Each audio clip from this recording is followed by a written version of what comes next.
Հարգելի գործընկերներ, այժմ քննարկում ենք 2025 թվականի ընթացքում Հայաստանի Հանրապետության մարդու իրավունքների պաշտպանի գործունեության, մարդու իրավունքների և ազատությունների պաշտպանության վիճակի մասին տարեկան հաղորդումը և Հայաստանի Հանրապետության մարդու իրավունքների պաշտպանի որպես կանխարգելման ազգային մեխանիզմի 2025 թվականի գործունեության վերաբերյալ տարեկան զեկույցը։ Հիմնական զեկուցող Հայաստանի Հանրապետության մարդու իրավունքների պաշտպան Անահիտ Մանասյան, համեցեք։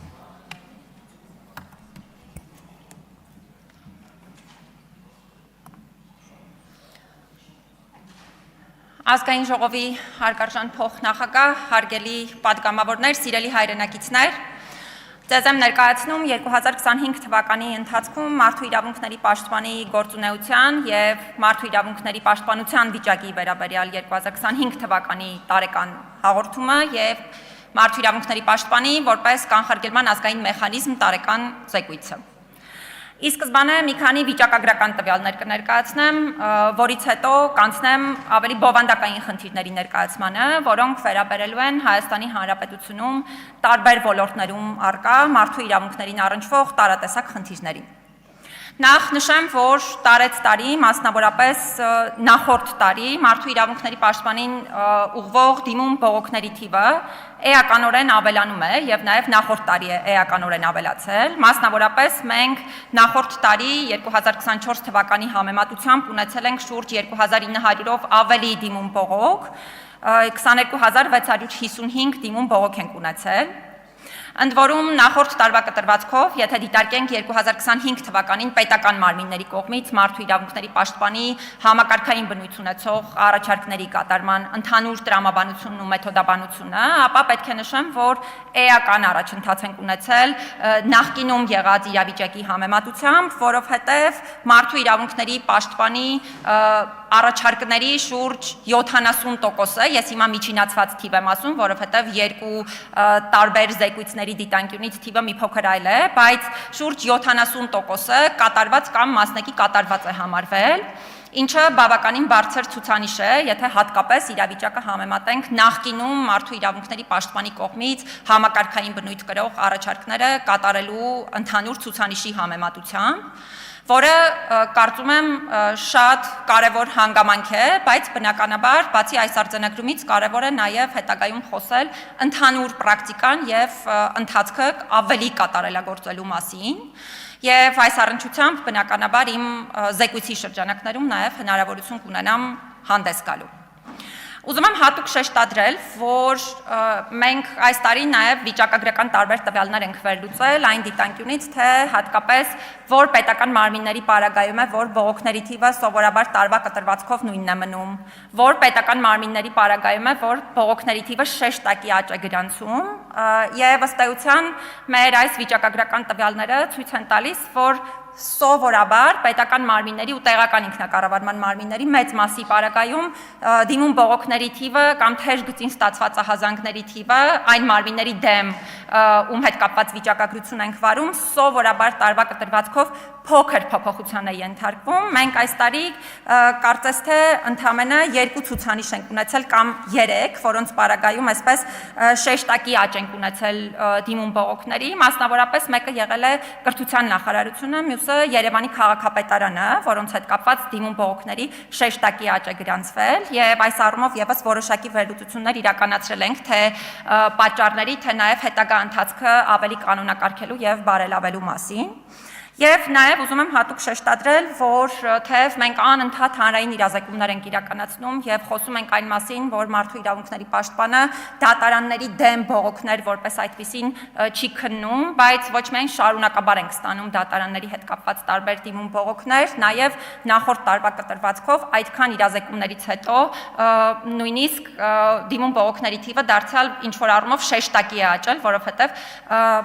մոտավորապես եթե համեմատություն իրականացնենք նախորդ տարիների համեմատությամբ, օրինակ 2024 թվականին 240 դիմում բողոք ենք ստացել, մինչդեռ 25 թվականին արդեն 382-ն է եղել։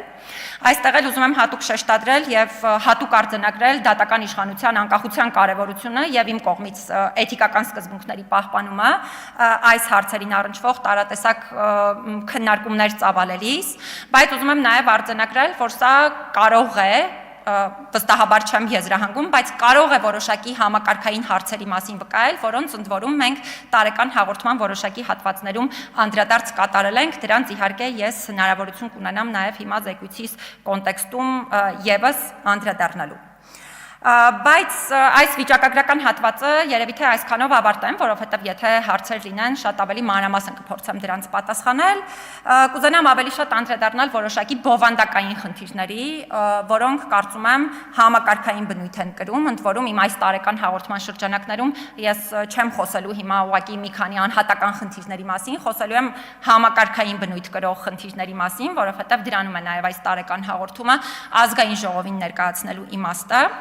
Եվ երևի թե խնդիրներից առաջինը, որը կուզենամ պարտադիր այս ամբիոնից հենց այսօր քննարկման առարկա դարձնել, երեխաների նկատմամբ բռնության, կանխարգելման եւ բռնությունը հասցեավորելու ընդհանուր կառուցակարգերի հետ կապված խնդիրներն են Հայաստանում եւ այս օրերին էլ նաեւ անչափահասների նկատմամբ սեռական բռնության դեպքի առնչությամբ բազմաթիվ քննարկումներ են ընթանում, որոնք եւս վկայում են այն մասին, որ այո, Հայաստանի Հանրապետությունում առկա է շատ մեծ խնդիր երեխաների նկատմամբ բռնության, մասնավորապես սեռական բռնության դեպքերը կանխարգելելու եւ հասցեավորելու հարցերի հետ կապված եւ այդ խնդիրներից մի մասին ես կուզենամ պարտադիր զեկույցը ներկայացնելիս անդրադառնալ, եթե այլ հարցեր լինեն, հետագայում ուրախ կլինեմ դրանց պատասխանելու։ Նախ նշեմ, որ խնդիրը այնքան մեծ էր մեր դիտանկյունից, որ նախորդ տարի նույնիսկ արտահերթ զեկույց ենք հարցի հետ կապված ունեցել, որը իհարկե ավելի լայն էր, վերաբերում էր երեխաների նկատմամբ բռնության ընդհանուր առմամբ, բայց բնականաբար տարբեր առանձնահատկություններ նկատի ունենալով կառուցակարգերի հարցերը եւ խնդիրները նույնական են այդ ներողություն այդ զեկույցում ամբողջությամբ քննարկված եւ այս տեսանկյունից առաջին խնդիրը ընդհանրապես բռնությունը ճանաչելու հետ կապված խնդիրն է եւ հատկապես եթե սեռական բռնության դեպքերի մասին ենք խոսում սովորաբար թե մշտադիտարկման տարբեր այցերի թե մեր քննարկումների արդյունքում պարզ է դառնում որ օրինակ երբեմն կարող են ասել դե օրինակ մի ընդհանրապես հպում էր դա ընդհանրապես ինչ կապ ունի բռնության հետ կամ համանման այլ հանգամանքներ եւ սա վերաբերում է ինչպես ընդհանուր հանրային ընկալումներին, այնպես էլ երեխաների հետ աշխատող բոլոր մասնագետներին, հետևաբար նաև հետագայում սա անցում է կատարում այդ թվում որոշ դեպքերում քննություն իրականացնող մարմինների ընդհանուր ընկալումների համատեքստ եւ սա բնականաբար իհարկե չեմ խոսում անհատական այն կարևոր դեպքերի մասին եւ նաև լավ մասնագետների մասին, ովքեր բավականին լուրջ աշխատանք են ոլորտում կատարում, բայց եթե համակարգային դիտանկյունից նայենք, ընդհանուր խնդիրը բավականին լուրջ է եւ ընկալումների բռնությունը ճանաչելու այս ասպեկտը իրավունքների պաշտպանության եւ նաեւ կանխարգելման տեսանկյունից ունի շատ կարևոր նշանակություն։ Երկրորդը այս դեպքերի առնչությամբ խորհրդապահական տեղեկությունների մի շարք իրավիճակներում փոխանցումն է, որը չես հասկանում թե ինչպես է, օրինակ նույն տեղեկատվությունը պետական մարմիններին հասանելի դառնալու պարագայում փոխանցվում մարդկանց, ովքեր նույն կարող են լինել բռնարար, որովհետև մենք ունեցել ենք բազմաթիվ նման դեպքեր, երբ մեզ օրինակ զոհը դիմել է հենց այն պատճառով, որ խոսել է իր տեղեկատվությունը օրինակ, ենթադրյալ բռնարարին փոխանցելու մասին, հետևաբար այս ամբիոնից ես կոչ եմ անում հատկապես բոլոր իրավասու այն պետական մարմինների ներկայացուցիչներին, ովքեր նման տեղեկատվության հետ են առնչվում եւ նման հարցեր են ընդհանրապես քննարկում, շատ զգույշ լինել այս տեղեկատվության հետ վարվելու ամբողջ կոնտեքստում, սա շատ զգայուն տեղեկատվություն է, դեպքերի մեծամասնությունում իր մեջ շատ լուրջ անձնական տվյալներ պարունակող եւ հետագայում նաեւ բավականին վտանգավոր կարող է լինել դրա հետ կապված ամբողջ այդ փոխանցման պրակտիկան։ Այս առումով ուզում եմ հատուկ շեշտադրել նաև, որ շատ են իրավիճակները, երբ հատկապես անչափահասը սեռական բռնության է ենթարկվում,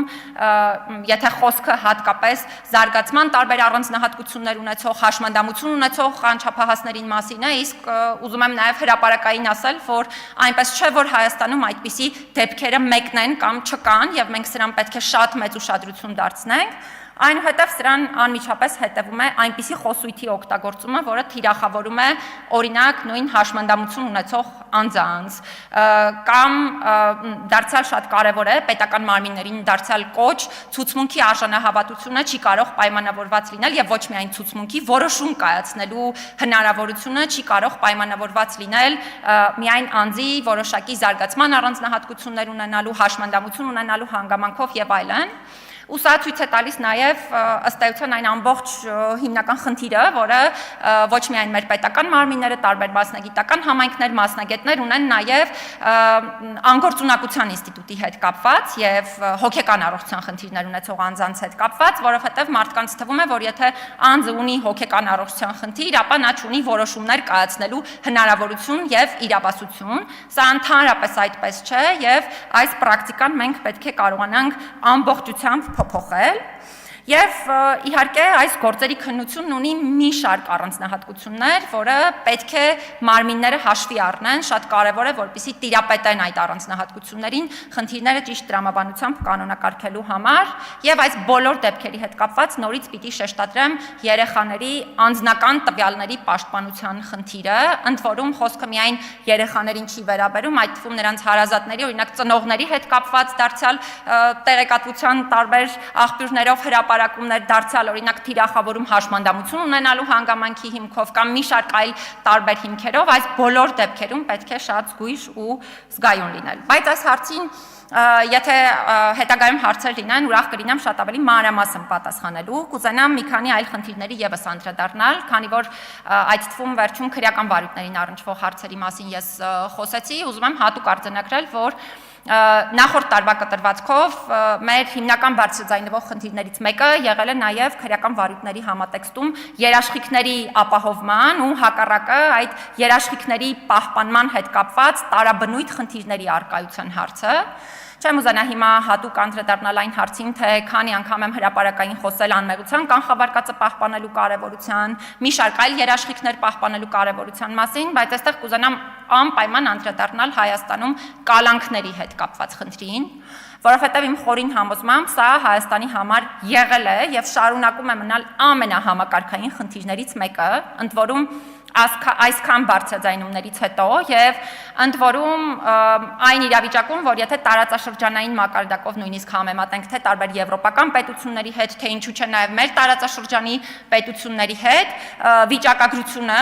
հատկապես համամասնությունը դատապարտված անձանց եւ կալանավորված անձանց շատ պարադոքսալ է, տարօրինակ է, որովհետեւ կալանավորված անձինք շատ ավելի մեծ թիվ են արդյունքում ստացվում է կազմում կամ այս տարի միգուցե 50%-ից ավել չէր, մի փոքր ցուցանիշի իջել էր, բայց դա չի փոխում իրականությունը։ Եվ շատ դեպքերում այս հարցերի քննարկումը զուգորդվում է այն տրամաբանությամբ, որ դե դատարանն է հարցի հետ կապված որոշում կայացնողը, հետևաբար ամեն անհատական դեպքով է այս հարցը քննարկման ենթակա։ Ես կարծում եմ, որ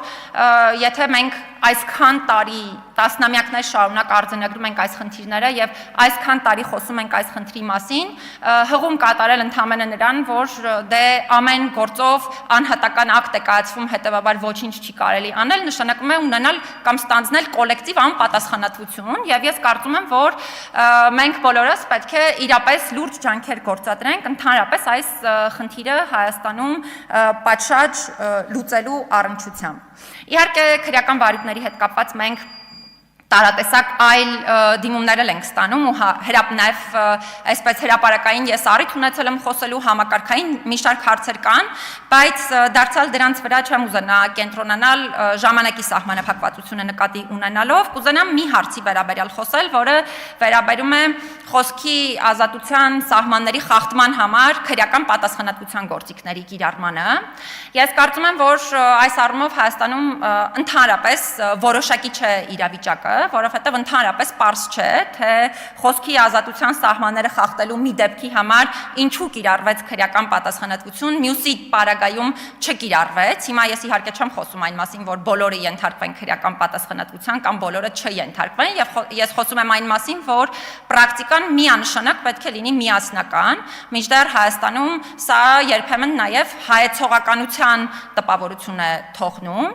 Ակնհայտ է, որ խոսքի ազատության սահմանների խախտումը այո չի ընդգրկվում խոսքի ազատության իրավունքի պաշտպանվող խոսքի, շրջանակներում, բայց ակնհայտ է նաև, որ դրա համար վրա հասնող պատասխանատվության միջոցները տարբեր են, սկսած կարգապահական պատասխանատվությունից եւ այո ամենածանր դեպքերում քրեական պատասխանատվություն, բայց սրա վերաբերյալ ի վերջո պետք է ձևավորել միասնական ու որոշակի պրակտիկա։ Մեր այս տարվա առաջնահերթություններից մեկը նաև գործարարության ոլորտում իրավունքների պաշտպանության խնդիրն է։ Ուզում եմ ուրախությամբ նշել, որ ընդամենը մեկ շաբաթ առաջ մենք շատ կարևոր նաև նախաձեռնություն ենք մեկնարկել, մասնավորապես ձևավորել ենք գործարարության ոլորտում իրավունքների պաշտպանության հարցերով զբաղվող հասարակական խորհուրդ, որտեղ ներառված են անկախ մասնագետներ եւ քաղաքացիական հասարակության գործընկերներ, նաև շատ ուրախ էի, որ ազգային ժողովի մեր գործընկերներին ներկա Անդրանիկ նիստին։ Ես կարծում եմ բազմաթիվ են հարցերը այս ոլորտում եւ պետք է ճիշտ տրամաբանությամբ կարողանանք հասցեավորել այդ խնդիրները, բայց ուզում եմ նշել, որ այս ոլորտում խնդիրները բազմապիսի են, այդ թվում քրեական վարույթներին առնչվող խնդիրները, որովհետեւ մենք բազմաթիվ դիմումներ ունենք, օրինակ տարատեսակ հարցերի հետ կապված, որ որևէ գործարարություն իրականացնող, գործունեություն իրականացնող, օրինակ, հանրային սննդի օբյեկտում կամ համանման այլ օբյեկտներում դեպք է տեղի ունենում, հետո կապարակնքվում է եւ շատ երկար ժամանակահատված հնարավորություն չեն ունենում գործունեություն իրականացնելու։ Ես բնավ նկատի ունեմ, որ պետք է գործերի քննության հետ կապված այսպես հարցեր բարձրացնել եւ ասել չպետք է այդ գործերը քննվեն, ոչ, միանշանակ մենք բոլորս կարեւոր ենք համարում քրեական վարույթներով պատշաճ քննության իրականացումը, բայց նաեւ շատ կարեւոր է շահերի ճիշտ հավասարակշռումը եւ նաեւ տարբեր առանձնահատկություններ ունեցող գործերի քննության համար առանձնահատուկ մեթոդաբանության ձևավորումը։ Ես կուզենամ հատուկ անդրադառնալ նաև այն հարցին, որ մենք այս տարվա տարեկան հաղորդման շրջանակներում առաջին անգամ այս ծավալով մարդու իրավունքների պաշտպանի հաստատության տեսանկյունից անդրադարձել ենք նաև կրոնական կազմակերպությունների հետ կապված հարցերին, մասնավորապես թե կրոնական փոքրամասնությունների, թե նաև հայ առաքելական եկեղեցու հետ կապված խնդիրներին ու տարատեսակ չափանիշների վերլուծությամբ մեկնաբանել ու վերլուծել ենք ոլորտային հարցերը, խնդիրները, դրանց եւս հարցերի շրջանակներում, եթե կարիքը տեսնեք, ես ինքս կանդրադառնամ, որովհետեւ ընդհանուր առմամբ տարվա կտրվածքով թե ատելության խոսքի դրսևորումների, թե մնացյալ բոլոր այլ հանգամանքների տեսանկյունից մենք արձանագրել ենք խնդրահարույց իրավիճակներ։ Ուզում եմ հատուկ շեշտադրել նաև ազատությունից զրկման վայրերում մեր իրականացրած աշխատանքները, որովհետև շատ ակտիվ ենք հատկապես ազատությունից զրկման վայրերում իրավունքների պաշտպանության հարցերի հասցեավորման առումով ու եթե համեմատենք տարիներ առաջ եղած իրավիճակին, ապա պիտի այստեղ էլ ասեմ, որ նույն այցերի դիտանկյունից բավականին մեծ է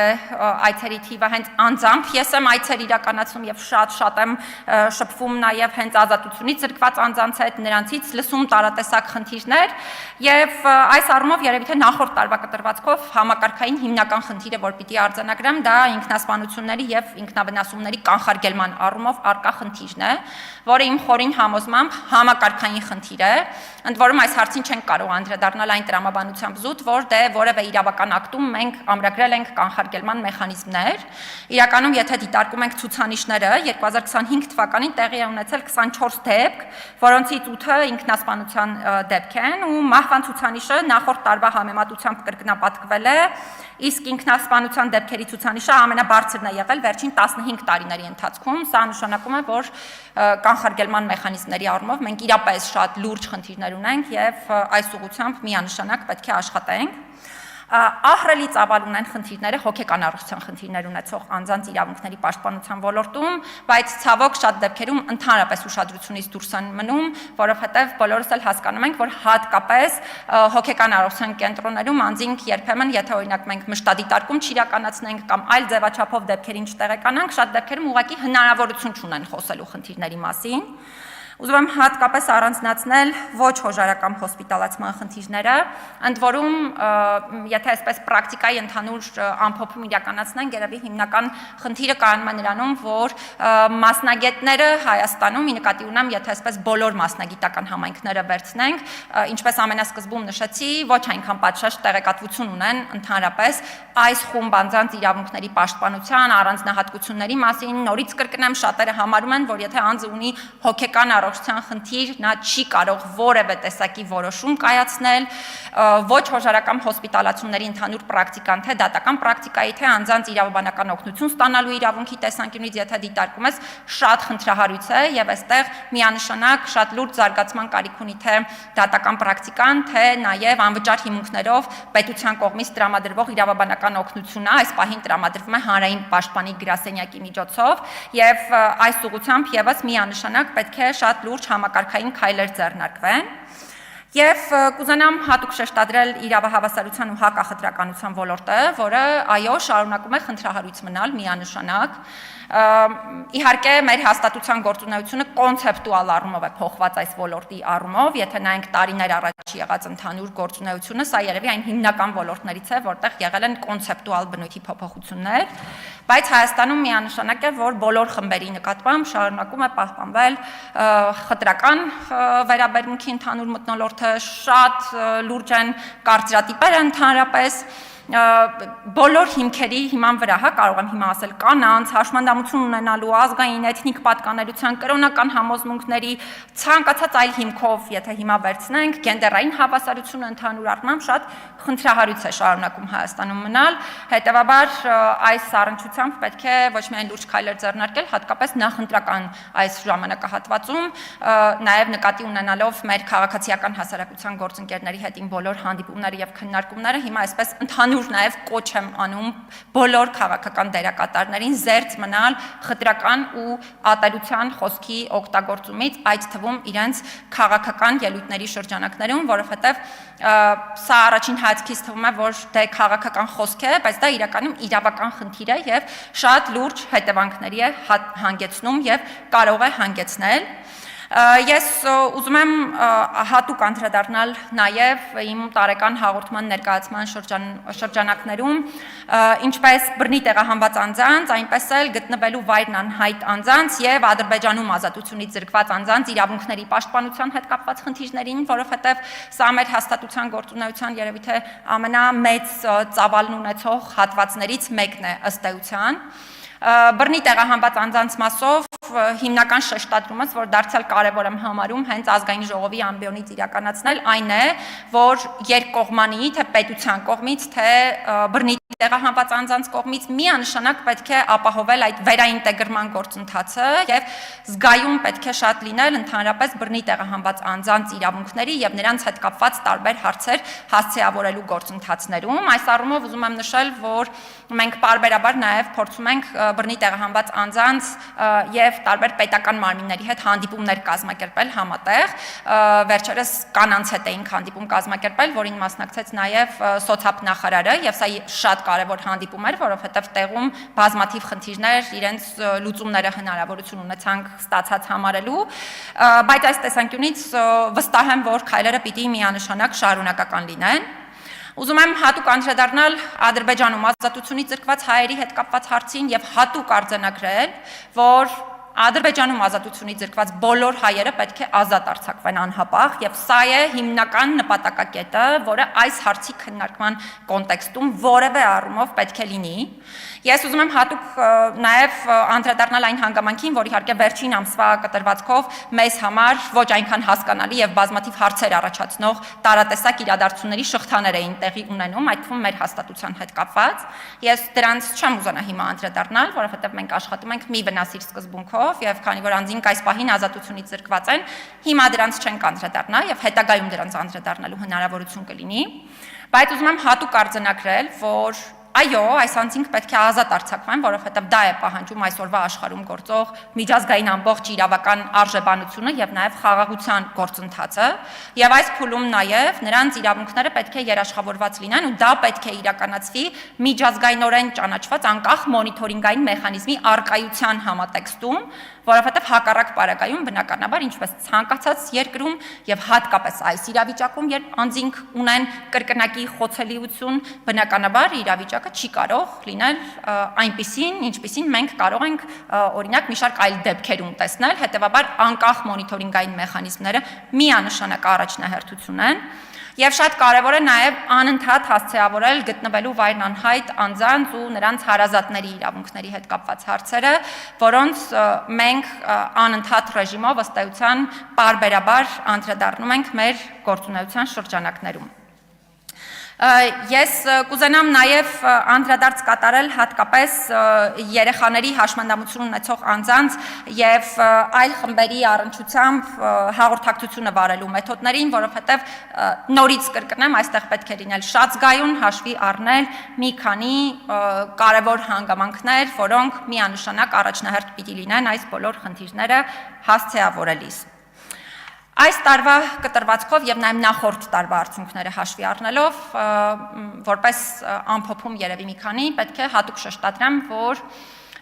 մենք սկսել ենք նաև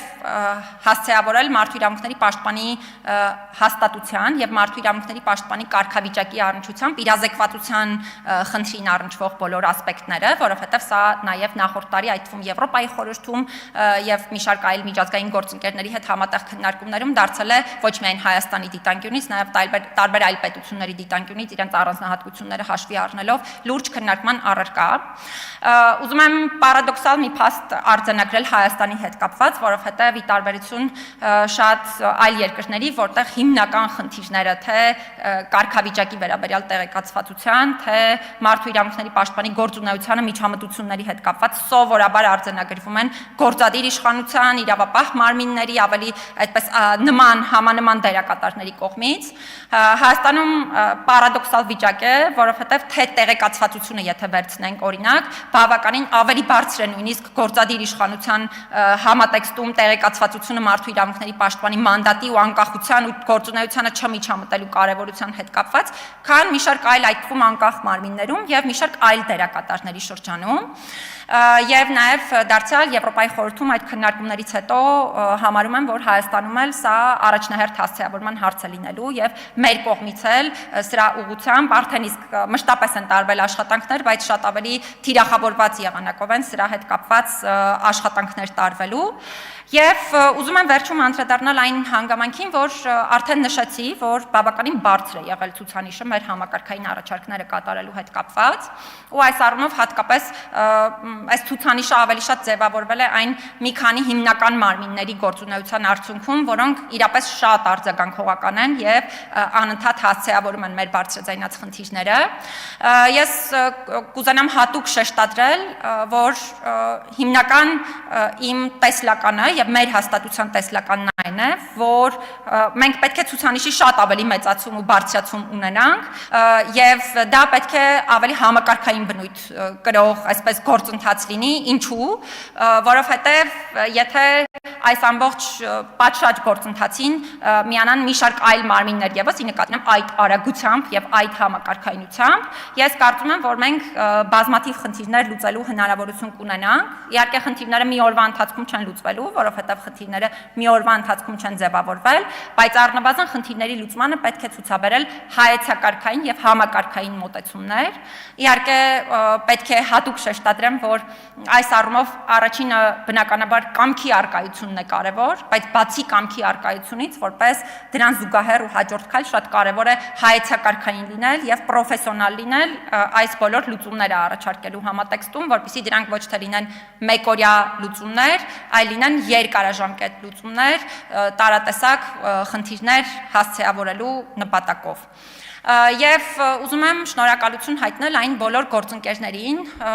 ովքեր մեզ հետ տարվա ընթացքում շատ ակտիվ են աշխատել ու միասին նաև բազմաթիվ խնդիրներ ենք կարողացել հասցեավորել քաղաքացիական հասարակության մեր գործընկերներին շատ մեծ շնորհակալություն պիտի հայտնեմ, որովհետև մի շարք ոլորտներում մենք մեր գործընկերների հետ կարողացել ենք իրապես շատ լուրջ ու զգայուն խնդիրների լուծումներ առաջարկել։ Երեկ էլ ես ինքս Շիրակի մարզում էի եւ այցելեցի մեր գործընկեր կազմակերպություններից մեկին,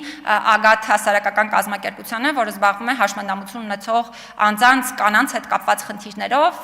եւ կարծում եմ բազմաթիվ են գործընկերները, ովքեր իրապես շատ կարևոր գործունեություն են իրականացնում ոլորտում արկա խնդիրները, բոլոր ոլորտներում արկա խնդիրները հասցեավորելու առումով։ Պիտի շնորհակալություն հայտնեմ այն պետական մարմինների գործընկերներին, ովքեր իրոք շատ արձագանքող ու թիրախային գործունեություն իրականացնող են եղել, այդ թվում մեր կողմից կատարված առաջարկները կատարելու առումով։ Բնականաբար պիտի շեշտադրեմ նաև ազգային ժողովի այն գործընկերներին, պատգամավորներին, ում հետ շատ ակտիվ տարվա կտրվածքով աշխատել ենք, եւ բնականաբար նաև մարդու իրավունքների պաշտպանի աշխատակազմի իմ գործընկերներին, ում հետ համատեղ ենք մենք ամենօրյա ռեժիմով գրեթե առանց հանգստի օրերի եւ ժամերի իրականացնում մեր գործունեությունը։ Շնորհակալություն, ուրախ կլինեմ պատասխանել հարցերին։ Շնորհակալություն հարցերի համար հերթագրում։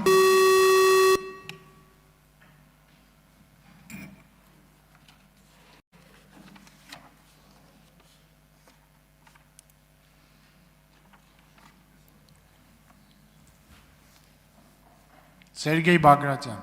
Շնորհակալություն։ Զեկույցի համար շնորհակալություն Տիկին Մանասյան։ Վերջին տարիներին հանրային դաշտում հաճախ են բարձրաձայնվում խոսքի ազատության, անձնական կյանքի պաշտպանության եւ իրավապահ մարմինների գործողությունների համաչափության վերաբերյալ մտահոգությունները։ Դուք ինչ համակարգային խնդիրներ եք տեսնում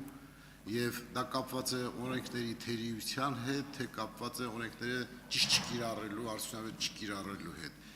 Այս հարցերին խնդրում եմ պատասխանել։ Շնորհակալ եմ պարոն Բագրատյան, խոսքի ազատության մի ասպեկտին ես ինքս անդրադարձ կատարեցի, որը քրեական պատասխանատվության խնդիրներին էր վերաբերում, դրան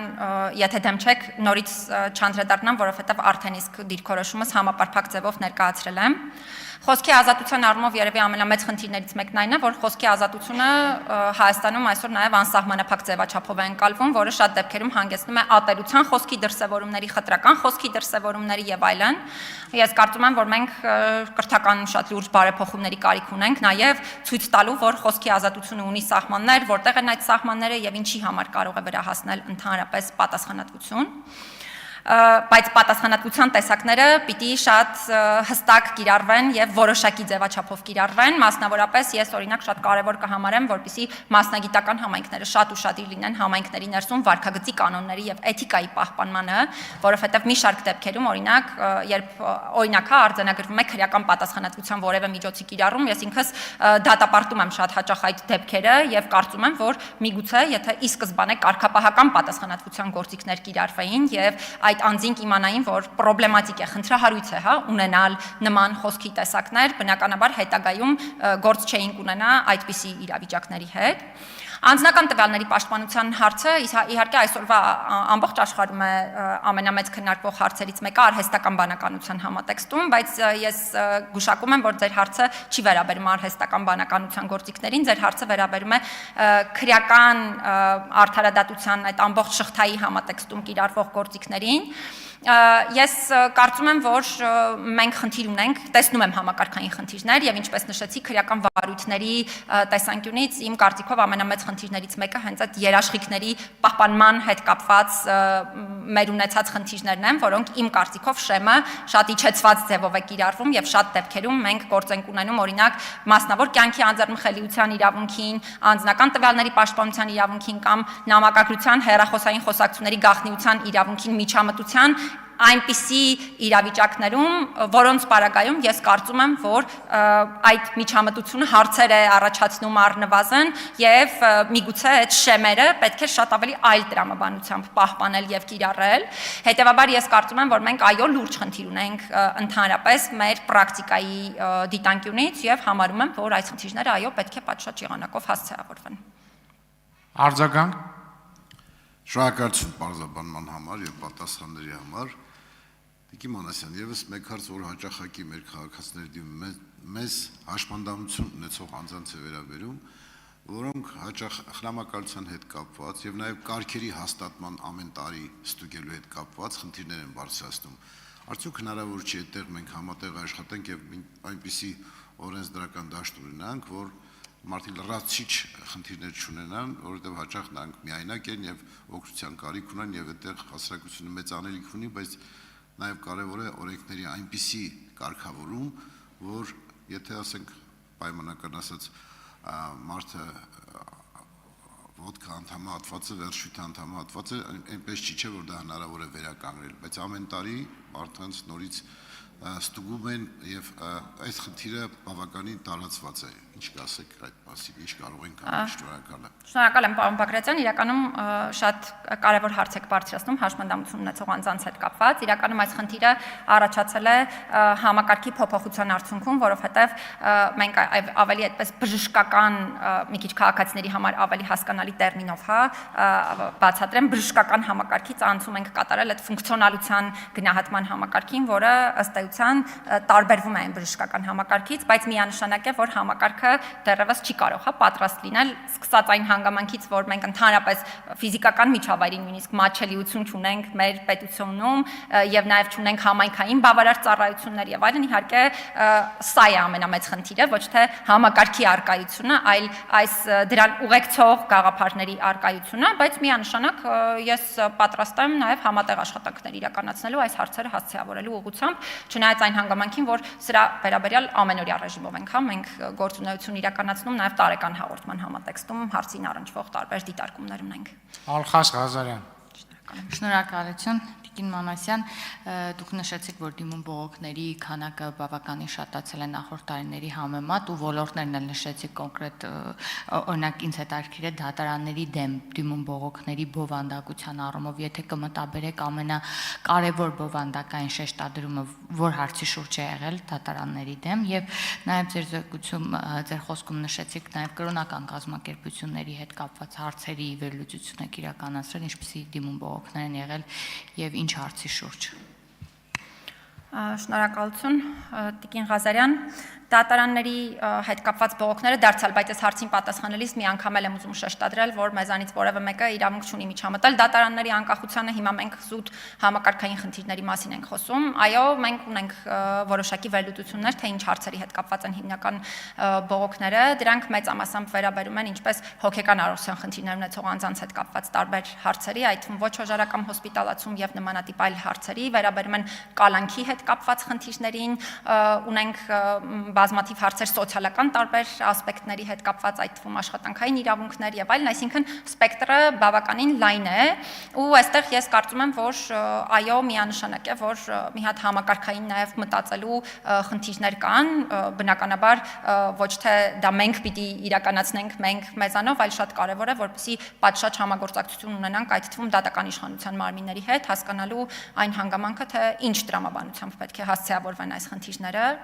Ինչ վերաբերում է կրոնական կազմակերպությունների հետ կապված հարցերին, նշեմ, որ բավականին լայն սպեկտր ենք մենք վերցրել հարցերը ներկայացնելու համար, որովհետև երբևէ մարդու իրավունքների պաշտպանի զեկույցների շրջանակներում հարցը չի ուսումնասիրվել, չնայած այն հանգամանքին, որ մշտապես հարցերը բազմաթիվ են եղել, սկսած կրոնական փոքրամասնությունների հետ կապված տարբեր հարցերից մինչև մի շարք այլ հարցեր, այդ թվում խտրական ատելության խոսքի դրսևորումների եւ այլն։ Հարցը ուսումնասիրել ենք համակարգային, անդրադարձել ենք հատկապես ատելության խոսքի, խտրական խոսքի դրսևորումներին, որոնք բոլոր կրոնական կազմակերպությունների նախորդ տարի հատկապես այդ հայ առաքելական եկեղեցու ներկայացուցիչների դեմ են արձանագրվել եւ սա միանշանակ խնդրահարույց է, որովհետեւ կրոնական համոզմունքների հիմքով մարդիկ միանշանակ չեն կարող խտրական խոսքի արժանանալ, այսինքն մենք պետք է նաեւ հրապարակային ցույց տանք, որ այս խոսքի տեսակները նորմալ չեն, պատշաճ չեն։ Ավելին նշեմ, դարձյալ նույնիսկ կրոնական կազմակերպությունները, մեկը մյուսին կամ մի կրոնական կազմակերպությանը պաշտպանելիս այսպես հանդիպում ես խոսքի այսպիսի դրսևորումների, հա, դուք օրինակ աղանդավոր եք, սրանք ես հրապարակային եմ ասում, սրանք իրավական տեսանկյունից խնդրահարույց են, այսինքն մարդու իրավունքների տեսանկյունից այս ձևակերպումները խնդրահարույց են, եւ մեր հաջորդ հիմնական ասպեկտը վերաբերել է ինքնավարության հետ կապված հարցերին կրոնական կազմակերպությունների, մենք այստեղ մանրամասն վերլուծել ենք այն միջազգային ստանդարտները, որ պետք է պահպանվեն, մասնավորապես կրոնական կազմակերպությունների ինքնավարությանը միջամտության հարցերի հետ կապված եւ գումարած դրան այն ձևաչափերը եւ չափանիշները, որոնք պետք է պահպանվեն, այո, եթե նույնիսկ ինքնավարությանը միջամտությունը տեղի ունենում, ապա դա պետք է լինի կոնկրետ ստանդարտների պահպանման միջոցով, համաչափություն, չեզոք միջամտություն եւ այլն, որոնք այսօրվա աշխարհը արդեն մշակել է։ Հիմնական գաղափարները դրանք են, բայց շատ ավելի լայն ենք իհարկե դրանց անդրադարձել, կարող եմ շատ ավելի լայն ծավալով անդրադառնալ հարցերին, եթե կարիքը տեսնեք։ Արձագանք չունեք, Մարինա Ղազարյան։ Շնորհակալ եմ, Տիկին Մանասյան։ Մենք հանձնաժողովում մարդու իրավունքների պաշտպանության եւ հանրային հարցերի մշտական հանձնաժողովում մանրամասնորեն քննարկել ենք տարեկան զեկույցը, շնորհակալ եմ դրա համար։ Հարցը հետևյալն է, երևի կրկնվեմ, իմ գործընկերը հարց տվել է, դուք պատասխանել եք, հետևյալն է, այս պահին ամենատարածված խախտումները որոնք են եւ եթե կարելի է նշեք, որ մարմինների կողմից է կատարվում այդ խախտումները։ Շնորհակալ եմ։ Շնորհակալություն, ես այդպես չէի տարանջատի ամենատարածվածներով, բայց ավելի շատ տարածվածների մասին իհարկե խոսեցի, միայն բաց մնաց երևի սոցիալ-տնտեսական ոլորտը, հատկապես կուզենամ անդրադառնալ աշխատանքային իրավունքների հետ կապված հարցերին։ Սա դարձյալ իմ համար առաջնահերթություններից է այս տարվա կտրվածքով, որովհետև Հայաստանում առողջ եւ անվտանգ աշխատանքային միջավայրի իրավունքը կարելի է ասել չասեմ անհատական առանձին դեպքերում, բայց համակարգային առումով գրեթե սրա անկալումը գոյություն չունի։ Երկրորդը Հայաստանում նաև նախորդ տարվա մի շարք իրադարձություններ ցույց տվեցին, որ գործադուլի իրավունքն է բավականին խնդրահարույց ձևով թե ամրագրված, թե նաև իրացվում, որովհետև օրենսդրական կարգավորումները ոլորտի հետ կապված այնպիսին են, որ տպավորությունը այն է, որ Հայաստանում ընդհանրապես կամ անհնար է գործադուլ կազմակերպել, կամ եթե գործադուլը նույնիսկ կազմակերպվում է, այնպիսի տպավորություն է, որ ուրեմն գործադուլը իրավաչափ չէ, մինչդեռ սա աշխատանքային իրավունքներին վերաբերելի ոլորտի երևի թե ամենակարևոր իրավունքներից մեկն է, որը միանշանակ պետք է նկատի ունենալ։ Ես արդեն նշեցի, որ մենք ունեցել ենք մի քանի մարմիններ, որոնց հետ կապված շեշտակի բարձրացում է եղել, հա, դիմում բողոքների թվի։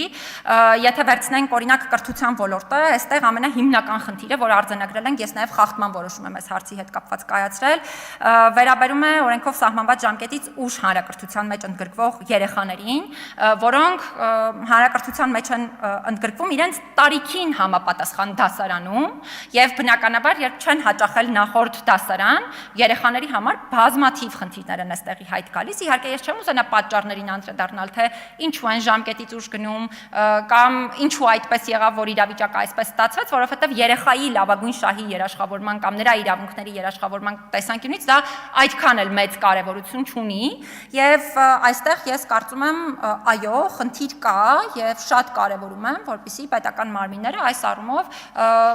փոփոխություններ իրականացնեն եւ փոխեն այն պրակտիկան, որը այս տարվա կամ նախորդ տարվա կտրվածքով է եղել, որովհետեւ ինչպես նշեցի, ես հարցի հետ կապված նույնիսկ խախտման որոշում եմ կայացրել։ Քաղաքապետարանի հետ կապված հիմնականում վարչարարության հետ կապված հարցերին առնչվող բողոքներ են, որոնք եւս բավականին մեծ թիվ են կազմում եւ իհարկե սրանց պետք է անդրադառնալ եւ ուզում եմ նշել, որ մեր հաստատություն նաեւ շատ են ստացվող անանուն բողոքները, հատկապես մեզ վատ վերաբերմունքի դեպքերն են հիմնականում նաեւ անանուն ձևաչափով տեղեկացնում։ Սա այն հիմնական ոլորտներից է, որովհետեւ մեր օրենքը արգելում է անանուն բողոքներ քննարկման ընդունել, բայց մշտադիտարկման մեր ֆունկցիայի շրջանակներում մենք հնարավորություն ենք ունենում անմիջապես արձագանքել եւ ինքներս գնալ տեսնել, արդյոք համապատասխանում է բողոքը իրականությանը, թե չի համապատասխանում եւ ուղղակի վերջում ասեմ, որ իմ մարզային այցերի ընթացքում քաղաքացիները հիմնականում նաեւ հանրային տրանսպորտի եւ հանրային ծառայությունների հասանելիության հետ կապված հարցեր են բարձրացնում։ Արձագանք։ Տիկին Մանասյան, ես ուզում եմ ձեզ ներկայացնել նաև, որ աշխատանքային խախտումների մասին բողոքները շատ են, հատկապես մասնավոր սեկտորում, որտեղ օրինակ տոնական օրերին աշխատում են մարդիկ, բայց վարձատրությունը նույնն է։ Ինչ կասեք դրա մասին։ Ես ինքս էլ պիտի արձանագրեմ, որ բողոքների մեծ մասը աշխատանքային իրավունքների հետ կապված, որ մենք ստանում ենք, գերակշիռ մեծամասնությունը վերաբերում է մասնավոր սեկտորին։ Մենք ունեցել ենք իհարկե բողոքներ նաև պետական մարմինների հետ կապված աշխատանքային իրավունքների առումով, բայց դրանք շատ փոքր թիվ են կազմում։ Գերակշիռ մասը վերաբերում է մասնավոր սեկտորին, այստեղ իհարկե մենք չունենք հստակ լիազորություններ որևէ կերպ, արդեն անհատական բողոքով առաջ շարժվելու, մենք անմիջապես բողոքը փոխանցում ենք իրավասու մարմնին, սովորաբար տեսչական մարմինն է կամ այլ մարմիններ, որոնք այստեղ ունեն լիազորություններ, իհարկե հետագայում հետևողական ենք լինում, թե ինչ եղավ ավարտը եւ այլն, բայց այո, միանշանակ է, որ այս հարցերի հետ կապված պետք է լինի պատշաճ վերահսկողություն եւ քանի որ մի քանի վայրկյան մնաց, ուղղակի նաեւ նշեմ կենսաթոշակի հետ կապված հարցը, որը նախորդ տարվա կտրվածքով ինձ համար էլի առաջնահերթություններից է եղել, ես նաեւ սահմանադրական դատարան եմ դիմում ներկայացրել, կարծում եմ, որ Հայաստանում կենսաթոշակային համակարգը եւս պետք է բարեփոխման ենթարկվի։ Շնորհակալ եմ։ Լիլիթ Գալստյան։ Շնորհակալություն։ Տիկին Մանասյան, վստահ եմ, որ մամուլից տեղյակ եք, երեկ Դավիթ Իշխանյանը, Արցախի ազգային ժողովի նախագահը, բանտից դիմել է ձեզ։ Ես այդ նամակից մի քանի հատված ներկայացնեմ։ Այս դատը բացված չէ 15 հոգու դեմ, այլ հայ ժողովրդի եւ հայոց պետականության դեմ հստակ նպատակներով եւ հեռահար ռազմավարությամբ։ Այդ մասին ես կասկածներ ունեցա քննության ընթացքում, իսկ դատապրոցեսի ընթացքում դա դարձավ իմ համոզումը։ Օրերս ուրեմն բանտում բնականաբար թե պարոն Իշխանյանի եւ նաեւ ուրիշ քաղբանտարկյալների այցելել է Ադրբեջանի մարդու իրավունքների պաշտպան Սաբինա Ալիևան եւ Դավիթ Իշխանյանը նրան մեկ խնդրանք է փոխանցել, որպեսզի մեր վճռի ամբողջական ադրբեջաներեն եւ հայերեն տարբերակները ինքը միջնորդի եւ այն փոխանցվի ընտանիքին եւ հարազատներին։ Իսկ ինչ վերաբերում է Հայաստանի Հանրապետության մարդու իրավունքների պաշտպանին, ես հիմա ուզում եմ բանավոր ձևով դիմել նրան, որպեսզի ինքը միջնորդի եւ Ադրբեջանի համապատասխան կառույցներից, գուցե նաեւ իր գործընկերոջ միջոցով ստանա հայերեն եւ ադրբեջաներեն տարբերակները, մեղադրական ակտերի ամբողջական տեքստերը եւ մեր դատավճռի ամբողջական տեքստը փոխանցի ընտանիքիս եւ հարազատներիս։ Սա ձեզ ուղղված նամակից հատված էր։ Եվ հարցս բնական է վերաբերում է այս տեքստին եւ դիմումին, ինչպես եք դուք Տիկին Մանասյան պլանավորում համակարգել աշխատանքները Ադրբեջանի օմբուդսմանի հետ։ Բոլորը գիտեն, հայտնի է, որ այս գրեթե նույն հարցով մոնիտորինգային առաքելություն իրականացնելու հարցով դարձյալ հրապարակային ձեզ դիմել է մեկ այլ քաղբանտարկյալ Ռուբեն Վարդանյանը, ինձ ծանոթ են ձեր տեսակետները, բայց կոնկրետ ուզում եմ, որ այս նամակում անձամբ ձեզ ուղղված հարցի առնչությամբ ներկայացնեք ձեր նկատառումները, որտեղ այս պահին ընթերցելուց զատ վստահ եմ, որ դուք երեք ծանոթացել եք այս նամակի եւ խնդրանքի տեքստին, որոնք են ձեր գործողությունները, որ դուք պլանավորում եք կամ տեսնում եք հեռանկարում։ Շնորհակալ եմ Տիկին Գալստյան, մեր հայրենակիցների հետ կապված շատ կարևոր հարց բարձրաձայնելու համար։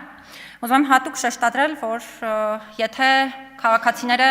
գործի քննության ընթացքում են խնդիրների հետ կապված դիրքորոշումներ ձևավորել, ապա ես ազատությունից զրկման առաջին փուլից եմ հրապարակային դիրքորոշում հայտնել այն մասին, որ իմ խորին համոզմամբ այս գործընթացները չեն կարող դիտարկվել մարդու իրավունքների ժամանակակից չափանիշներին եւ արժեքներին համապատասխանող, եւ նաեւ դա է պատճառը, որ իմ բոլոր փաստաթղթերում ես գործընթացները ուղղակի չեմ կոչում ազատությունից զրկման գործընթաց, այլ պարտադիր խոսում եմ իրավունքների խախտումների մասին եւ օրինականության հետ կապված խնդիրների մասին։ Ինչևէ, սա շատ կարևոր արձանագրում, որ կարծում եմ մեզանից յուրաքանչյուրը պետք է անի եւ դարձյալ շեշտադրենք, որ այս հարցի հիմնական նպատակը ընդհանրապես քննարկումների մեկը պետք է լինի այն, որ Ադրբեջանում ապօրինի ազատությունից զրկված բոլոր հայերը պետք է անհապաղ ազատ արձակվեն, որովհետև սա չի համապատասխանում միջազգային այն բոլոր ստանդարտներին եւ արժեքներին, որոնք աշխարհն է այսօր ընդունելի համարում։ Ի սկզբանե իմ խոսքի շրջանակներում ես ասացի, որ վերջին 1 ամսվա ընթացքում շատ հարցեր առաջացնող իրադարձությունների շղթա է տեղի ունենում։ Ես չեմ ուզում այդ հարցերը այս ամբիոնից հնչեցնել, որովհետև նորից եմ կրկնում, ես աշխատում եմ մի վնասիր սկզբունքով եւ չեմ ուզենա ինձ վերաբերելի հարցերին պատասխաններ տալու միջոցով հնարավորություն ստեղծել որևէ այլ խնդիրների, քանի որ ազատությունից զրկված անձինք կան այս պահին այլ պետությունում գտնվող, բայց կանդրադառնամ 1-2 կարևոր հանգամանքի։ Ինչ վերաբերում է ոչ միայն դատական ակտերի տրամադրմանը, ինչ վերաբերում է վատ վերաբերմունքի կանխարգելմանը, ինչ վերաբերում է իրավունքների պաշտպանության երաշխիքների հետ կապված հարցերին, ապա այս հարցերով մենք նոր չէ որ զբաղվում ենք։ Այս հարցերով մեր հաստատությունը զբաղվել է ի սկզբանե, ընդ որում մի շարք քաղաքացիներից կամ նրանց ավելի ճիշտ ընտանիքների անդամներից մենք ունեցել ենք դիմումներ, բայց մյուսներից, հատկապես մասնավորապես ձեր կողմից նշած մեր հարգարժան քաղաքացիներից մենք նրանց ընտանիքներից ի նկատի ունեմ, մենք չենք ունեցել դիմումներ եւ իմ սեփական նախաձեռնությամբ ենք այս բոլոր հարցերով զբաղվել։ Չկա մի միջազգային հարթակ, որտեղ այս հարցը իմ կողմից բարձրաձայնված չլինի։ Ուզում եմ հատուկ շեշտադրել, որ ես հիմա չեմ կարող մանրամասներ ներկայացնել այդ մանրամասն հաղորդակցություններից, հա, եւ դետալային տեղեկատվություն, որովհետեւ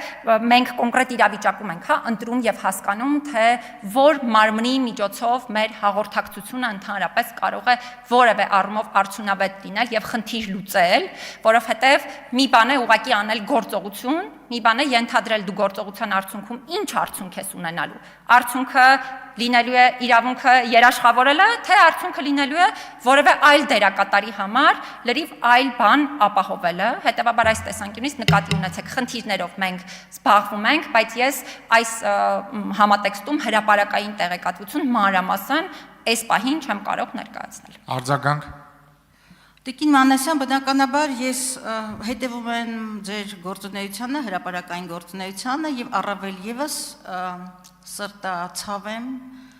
Բաքվի բանտերում կեղեքվող մեր հայրենակիցների ճակատագրով, ընդ որում Հայաստանի Հանրապետության քաղաքացիներ, որի պաշտպանությունը Հայաստանի Հանրապետության ներքո է եւ բնականաբար ներառյալ ՄԻՊ-ի ներքո։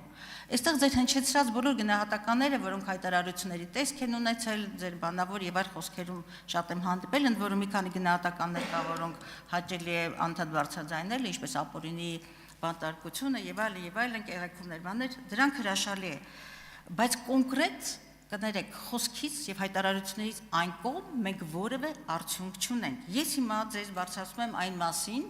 որ որևէ միջազգային մեխանիզմ այսօր չի աշխատում Բաքվի հետ եւ Կարմիր խաչ եւ այլն որևէ միջազգային կազմակերպություն այնտեղ մոնիտորինգ չի իրականացնում եւ խնդիրը մարդասիրական եւ իրավական հնարավոր մեխանիզմների մասին են եւ կա միջազգային ճանաչված անկախության սկզբունքի հիման վրա գործող անկախ մոնիտորինգային մեխանիզմներ եւ բավարար քաղաքական կամքի ցանկության դեպքում Հայաստանը խնդրում եմ շատ կարևոր է թողեք մեկ նախադասությամբ ավարտեմ Հայաստանը կարող է այնտեղ հաջողություններ արձանագրել ճիշտ այնպես ինչպես խաղաղության գործընթացի մեջ տնտեսական երկխոսություններ ինչ որ խմբեր են գնում եւ այլն այդ մեխանիզմները ինչպես է օգտագործում եւ արդյոք օգտագործում եք եւ որոնք են արդյունքները շատ հստակ է հրաշալի խոսքեր այո ավարտեք արդյունք շնորհակալ Շնորհակալ եմ Տիկին Գալստյան, ես իմ մանդատի շրջանակներում բնականաբար խոսեմ, դուք էլ նշեցիք, որ այո, սա բոլորիս համար էմոցիոնալ հարց է, իհարկե ցանկացած մեկի համար սա էմոցիոնալ հարց է եւ սա մեր ընդհանուր պատասխանատվության հարցն է, որովհետեւ մենք բացի գործնական հարցերից նաեւ մարդկային ասպեկտն ենք նկատի ունենում, բայց ուզում եմ մի քանի կարևոր հանգամանքի մասին խոսել։ Նախ, եթե խոսում ենք արդյունքներ չգրանցելու մասին, ապա այստեղ պետք է նկատի ունենալ, որ բազմաթիվ միջազգային կազմակերպություններ այս ընթացքում իրենց ոչ միայն գործիքներն են գործադրել, նաև հրապարակային են հանդես եկել այս խնդիրների հետ կապված եւ դա պատահական չէ։ Այնպես չէ, որ դա աշխատանքի արդյունք չէ։ Ես իհարկե հիմա չեմ ուզում ամբողջ այդ կրեդիտները վերցնել մեր հաստատության վրա կամ կրեդիտները տալ որևէ այլ հաստատության, բայց դա եղել է աշխատանքի արդյունք։ Ես հիմա չեմ կարող նստել մանրամասն ասել, թե մեզանից ով ում հետ հանդիպեց, ինչ տրամաբանությամբ տեղեկատվություն փոխանցվեց եւ այլն, բայց դա աշխատանքի արդյունք է։ Իհարկե անձինք վերադառնում են եւ ես շատ կարեւոր կհամարեմ, որպեսզի բոլորը ազատ արձակվեն, բայց ինչ վերաբերում է մարդու իրավունքների պաշտպանի մանդատին, ես կխնդրեմ նկատի ունենաք, որ երբ խոսում ենք պետության կողմից Հայաստանի Հանրապետության քաղաքացիների պաշտպանության մասին, մենք չենք խոսում այն մասին, որ մարդու իրավունքների պաշտպանը կարող է իր մանդատը իրականացնել նաեւ այլ պետության տարածքում։ Հիմա օրինակ, հա նույն հարցը բարձրացված, որը բարձրացվել էր այցերի հետ կապված։ Հիմա այցի նպատակը բարձր չի կարող չէ լինել այն, որ ավարտում եմ հիմա, պարոն Ռուբինյան, շատ կարճ ուղղակի չի կարող չէ լինել այն, որ Հայաստանի Հանրապետության մարդու իրավունքների պաշտպանը գնա այլ պետությունում մշտադիտարկում իրականացնի։ Հիմա եթե մշտադիտարկում իրականացնելը չի նպատակ, ո՞րն է նպատակ։ Իմ ասածը հենց դա է, մենք պետք է նպատակները հստակ ներկայացնենք եւ ցավոք ժամանակ չունեմ, որպեսզի շատ ավելի մանրամասն ներկայացնեմ, եթե դեմ չեք, մենք կարող ենք նույնիսկ ընդմիջման ընթացքում ավելի մանրամասն հարցի վերաբերյալ Արմենուհի Գյուլերյան Տիկին Մանասյան, ես նորից շարունակելու եմ գործընկերոջս հարցը,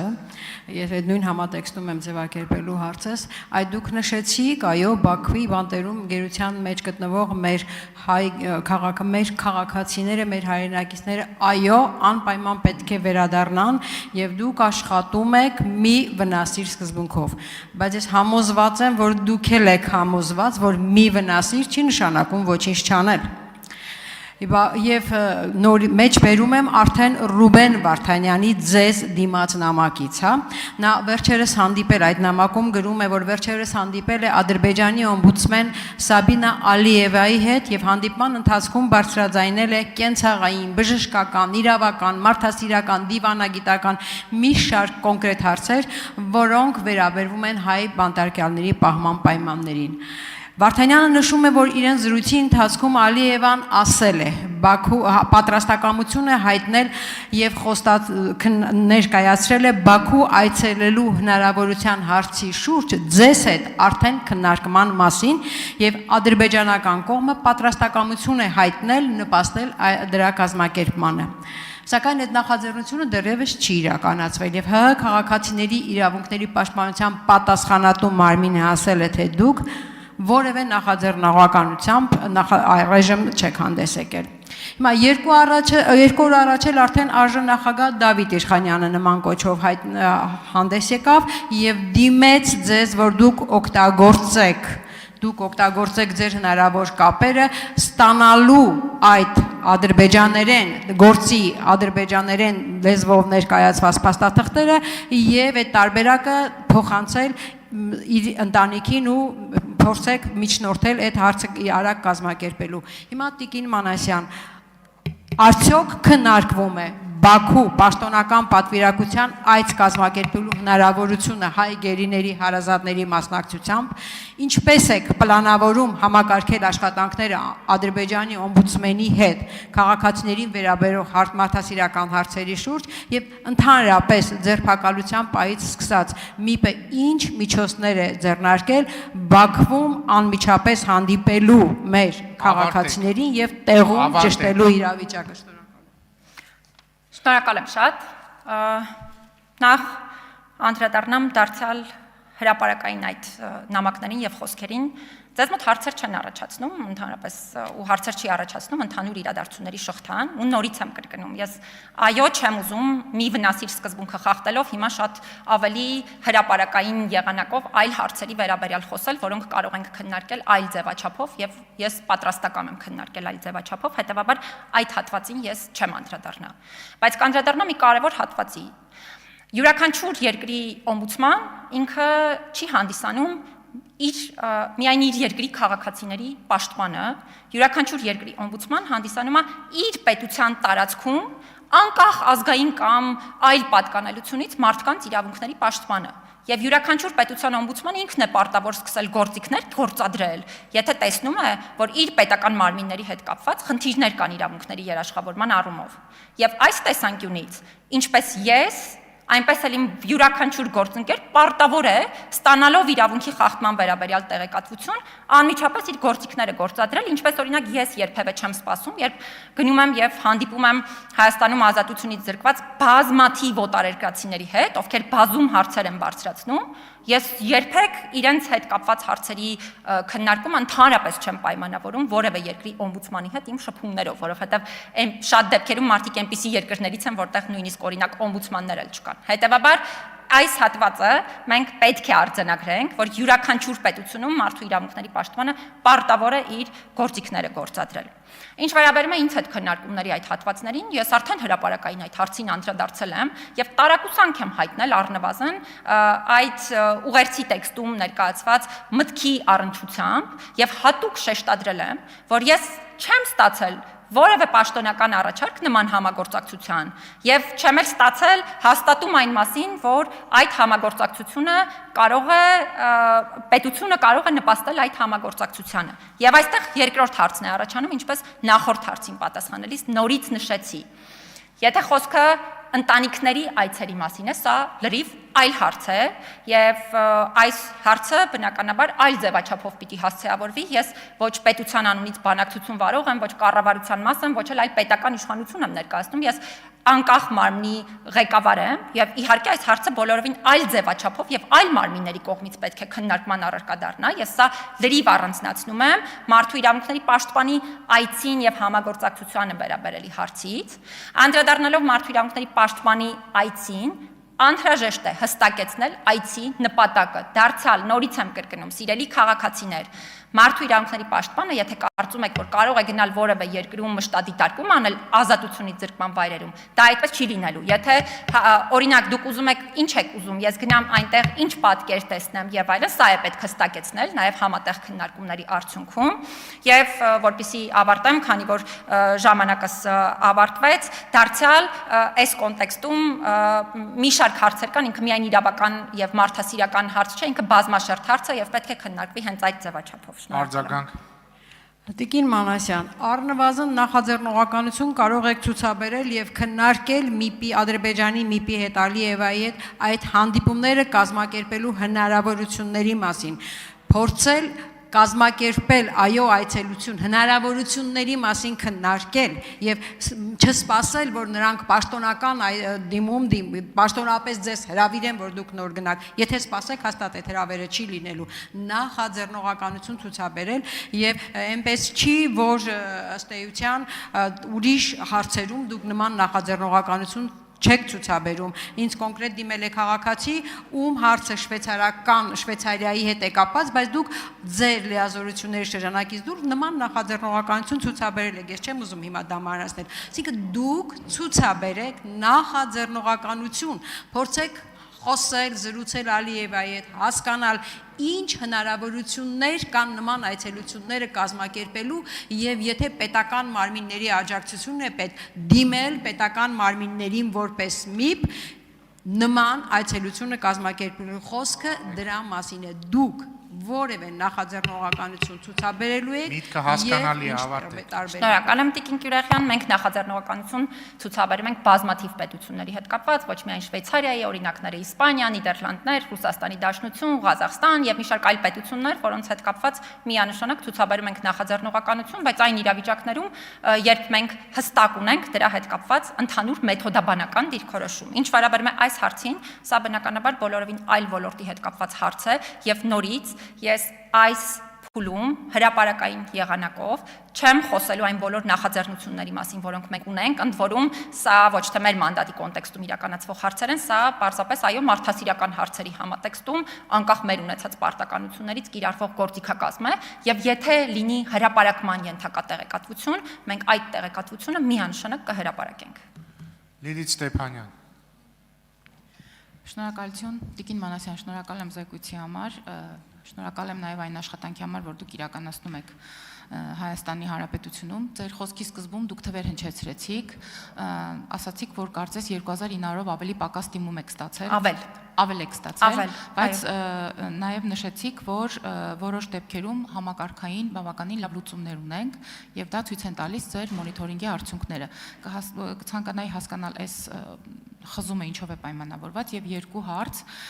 ձեր էջին հետևելով երբեմն նաեւ ձեր արշավներին մարդու իրավունքների իրազեկման արշավներին մասնակցելով տեսնում ենք, որ դուք ավելի շատ գործունեություն եք իրականացնում աշխատասենյակից դուրս, քան աշխատասենյակում, ինչը շատ խրախուսելի է եւ ասացիք, որ դիմումների առումով ամենաշատ դիմում եք ստացել մասնավորապես կրթության ոլորտի կամ կրթության գործընթացի շահառուներից։ Երկու հարց ունեմ։ Ասացիք, որ մեկը տարիքով պայմանավորված է կարծես թե դիմումների մեծամասնությունը, ցանկանայի իմանալ օրինակ կրթության լիազոր ներկայացուցչի հետ խոսել եք թե չէ եւ արդյոք սպասենք օրինակ այս որոշման բեկանում եւ երկրորդը տեսնում եմ, որ դուք ակտիվ իրազեկման ակցիաներ եք իրականացնում տարբեր թիրախային խմբերի նաեւ որպես մարդու իրավունքների տեսանկյունից կարեւոր բաղադրիչ սերով պայմանավորված հղիության արհեստական ընդհատումների այս արշավներին, արդյոք ունեք տվյալներ եւ ուզում եմ ասել, որպես օրենսդիր մարմնի ներկայացուցիչ մենք մի քանի փոփոխություններ ենք իրականացնել համակարգող ոլորտում եւ ըստ մեզ պետք է որ վիճակը ավելի բարելավող լիներ։ Ձեր տվյալներով արդյոք դեռևս մտահոգիչ է եւ ինչ եք կարծում, ել ինչ պիտի անենք այս խնդիրը լուծելու համար։ Հասկանալի որ միջև վերջ չենք կարող, բայց այնքանով որքանով որ կկարողանանք։ Շնորհակալ եմ անչափ Տիկին Ստեփանյան եւ նաեւ շնորհակալ եմ այդ զգայուն թեմաներով հաճախ մեր արշավներին միանալու համար, որովհետեւ այո կարեւոր է գնալ եւ մարդկանց հետ խոսել տարբեր զգայուն խնդիրների մասին, որոնք մեր հասարակությունում պետք է լուծում ստանան։ Դիմումների քանակի առումով ուզում եմ հատուկ արձանագրել մեկ անգամ եւս, որ դիմումների քանակը ավելացել է, այսինքն 2900-ով մենք ավելի դիմում ենք ստացել 2025 թվականին ի տարբերություն 2024 թվականի։ Ընդ որում դիմումների քանակի ավելացմանը ավելացրեցիք, այսպես ասած, այդ առաջարկների համակարգային բնույթ ունեցող առաջարկների կատարման ընթացքը։ Ես ուզում եմ շեշտադրել, որ առաջարկների կատարման ընթացքը ինքը բազմափուլ գործընթաց է, որովհետեւ առաջարկները կարող են տարբեր լինել, հա, առաջարկներից մեկը կարող է լինել օրինակ վերաբերելի արագ օրենսդրական փոփոխությունների կարևորությանը եւ դա կատարելուն, մյուսը կարող է վերաբերի վերապատրաստումների կազմակերպմանը, մյուսը օրինակ կալանքի խնդրի դեպքում մի քիչ ավելի լայն է, այսինքն խնդիրները եւ առաջարկների տեսակները տարբեր են։ Ուզում եմ նշել, որ համակարգային բնույթ ունեցող խնդիրները միանշանակ շարունակվում են։ Մի շարք խնդիրներ կան, որտեղ լուծումներ են առաջարկվում եւ դա շատ լավ է, դրա համար եմ ասում, շատ կարեւոր է, որ առաջարկները այդ ձևաչափով կատարում են ստանում, բայց մենք ունենք նաեւ մի շարք խնդիրներ, որտեղ լուծումներ չենք տեսնում եւ դա է պատճառը, որ ես դրանց մասին այսքան խոսում եմ եւ բարձրաձայնում եմ ու կարեւոր է, որպեսզի այդ հարցերը եւս իրենց լուծումները ստանան։ Դրանով է հավանաբար պայմանավորված նաեւ այն հիմնական խզվածքը, որը անդադ ստացվող դիմումների քանակի տեսանկյունից կա։ Նշեցիք, որ շատ հաճախ եմ այո աշխատասենյակից դուրս աշխատում եւ նաեւ ինչ որտեղ սա է պատճառը դիմումների քանակի ավելացման, որովհետեւ դիմումների մի մեծ մաս մենք ստանում ենք հենց մեր այցերի ընթացքում, թե գյուղական բնակավայրեր այցերն են շատ, թե տարբեր հաստատություններ այցերն են շատ մեր կողմից իրականացվող եւ այս տեսանկյունից կարծում եմ դա բավականին լավ արդյունք է տալիս նաեւ իրազեկումների մակարդակը ավելացնելու առումով։ Նշեցիք սերով պայմանավորված հղիության արհեստական ընդհատումների խնդիրը, որը առաջին հայացքից մեր քաղաքացիները կարող են ասել, թե որ այդպիսի խնդիր գոյություն չունի ըստ էության, բայց իրականում դա Հայաստանի համար շատ լուրջ խնդիր է, ընդ որում աղջիկների կանանց իրավունքների տեսանկյունից ոչ միայն սերով պայմանավորված հղիության արհեստական ընդհատումների խնդիրը, նաև վաղ ամուսնությունների, հարկադիր ամուսնությունների խնդիրը։ Այս առումով կարծում եմ որոշակի առաջընթաց ինչ որտեղ կա, վիճակագրություն իհարկե ունեմ, բայց այս պահին մոտս չէ դրա համար սխալ թիվ չասելու համար չհրապարակեմ։ Առաջընթաց կա մոտեցումների փոփոխման առումով, բայց ես կարծում եմ, որ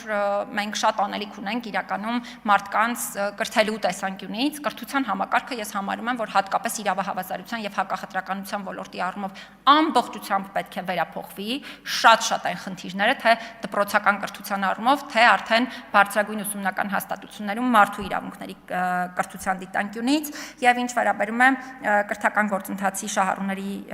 հետ կապված բողոքներին, որոշումը նշեցիք, կարծես թե նախաձեռնել են որոշման հետ կապված փոփոխություններ, իրավասու մարմինը, հույս ունեմ, որ շատ ավելի ամբողջական ծավալով կիրականացվի փոփոխությունը, բայց իհարկե մենք այլ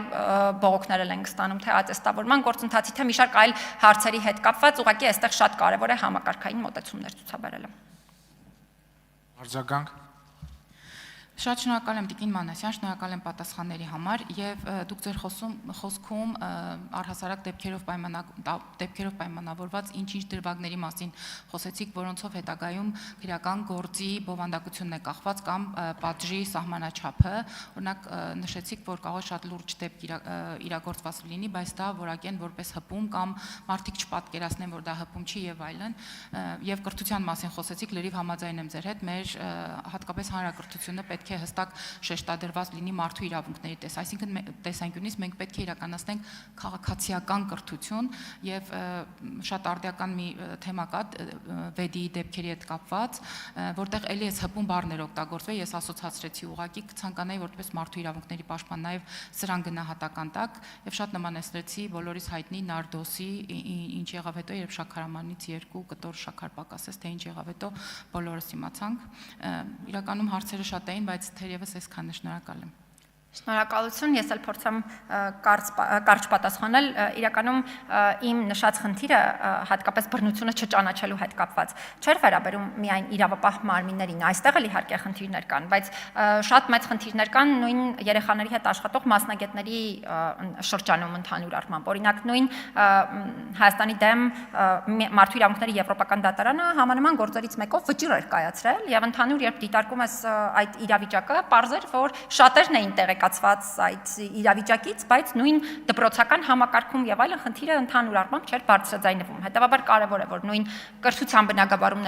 ներգրավված անձինք, իրավապահ մարմիններում այո ներգրավված անձինք եւ բոլոր այն դերակատարները, նույն փաստաբանական համայնք, լրագրողական համայնք, այսինքն մարդիկ, ովքեր կարող են աշխատել այս գործերի համատեքստում, իրենք շատ լայն պատկերացում ունենան այս երևույթների մասին եւ նորից եմ կրկնում, քանի որ այս դեպքերի մասին նորից խոսեցիք, պետք է բացառել ուղղակի անձանց ոչ միայն նույնականացնող, այլ նաեւ տարբեր հանգամանքներով պայմանավորված, հաշմանդամություն ունենալու եւ այլ հանգամանքներով պայմանավորված անձանց պիտակավորումը, ընդ որում խոսքը միայն երեխաներին չի վերաբերում, կարող է խոսքը վերաբերել նաեւ նրանց ծնողներին եւ այլն, այսինքն շատ զգայուն ու նրբանկատ է պետք լինել այս հարցերը հասցեավորելիս։ Շնորհակալ եմ։ Շնորհակալություն, հարցերն ավարտվեցին, կարող եք զբաղեցնել ձեր տեղը։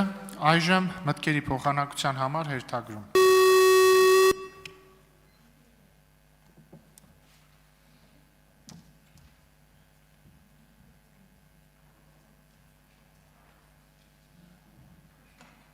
Հերթագրվել է 1 պատգամավոր Լիլիթ Գալստյանը, համեցեք, ճիշտ եմ հասկանում, որ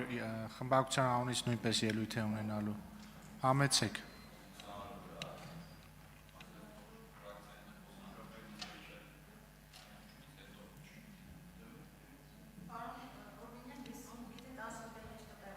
Շատ լավ, համեցեք, համեցեք։ Սիրելի հայրենակիցներ, մի տարեկան զեկույցն ենք քննարկում եւ առհասարակ դժվար է խոսել մարդու իրավունքներից մի դահլիճում, որ շարունակում եմ, թե ավարտվեց նիստը։ Սիրելի հայրենակիցներ, մի տարեկան զեկույցն ենք քննարկում։ Առհասարակ դժվար է խոսել մարդու իրավունքներից մի դահլիճում, որն այս 5 տարիների ընթացքում տեսել է դավաճանություն, անպատժելիություն, բռնության խոսք, բռնության վարք, քաղաքական մշակույթի տոտալ սննկացում եւ արժեզրկում։ Մի միջավայր, որը պարզապես բացառում է երկխոսությունը։ Դժվար է պատկերացնել, բայց այս դահլիճում խորհրդարանական երկրի վարչապետի շուրթերից, վարչապետ, որը ժողովրդավարության եւ սիրո խոստովանություններ է շռայլում, լսել ենք հայհոյանք, ատելության եւ արհամարանքի խոսք, ժողովրդի մի հատվածի նկատմամբ նրան անվանելով շուն ու շանգյալ։ Եկեք առանց եթևեթելու միմյանց աչքերի մեջ նայելով ասենք, որ այս դահլիճում նստած են մարդիկ, ովքեր պարզապես տեսակային, արժեքային ընդհանրություն չունեն։ Այս դահլիճը արտացոլում է մեր հանրության պատկերը հանրային բևեռացման, ատելության եւ հանրային անհանդուրժողականության քվիտեսենցիան։ Բացարձակապես պատահական չէ, որ ազգային ժողովի վերջին բոլոր սոցհարցումներով ազգային ժողովը ամենացածր հանրային վստահություն եւ հեղինակություն ունեցող ինստիտուտն է։ Որպես քաղաքական հնաբնակ ես չեմ կարող չափսոսալ սրա համար։ Սա թե ռազմավարական եւ թե իմիջային կորուստ է, որը վերականգնելը այնքանն էլ հեշտ չէ։ Դուք քաղաքական մեծամասնություն կարմիր գծեր հատելու ոչ մի կաշկանդանք չունեք։ Ձեր թողած հետագիծը մեր պատմությունից այլևս չջնջվող կորուստների եւ աղետների պատմություն է։ Բնականաբար այս մթնոլորտում նաև երկրի համար խիստ ճակատագրական հանգրվանում մարդու իրավունքներից խոսելը իրապես դիսոնանս է առաջացնում, բայց կարծում եմ պիտի խոսել, որովհետև ազգային եւ պետական ինստիտուտների եւ կոնկրետ ՄԻՊ-ի ինստիտուտի հանգամանքով է գոյանում նաև երկրի պատկերն ու որակը։ Տիկին Մանասյան, ներկա ցավալի իրողությունների համար ձեզ մեղադրելը եւ բոլոր սլաքները ուղղակի ձեր կողմ ուղղելը ճիշտ չէ, բայց դուք նաև սահմանադրական անկախություն ունեցող այն ինստիտուտն եք, որը բավարար կամք եւ անկախություն ունենալու պարագայում կարող էր փոփոխություն բերել։ Բայց փոփոխություն, այն էլ մարդու իրավունքների պարագայում, երբ Հայաստանը տարիներ շարունակ հակառակ ժողով բաստիոնի ինքնաբրենդավորման շարունակում է մնալ որպես մասնակի ազատ, ավտորիտար ռեժիմի վերաճած մի երկիր,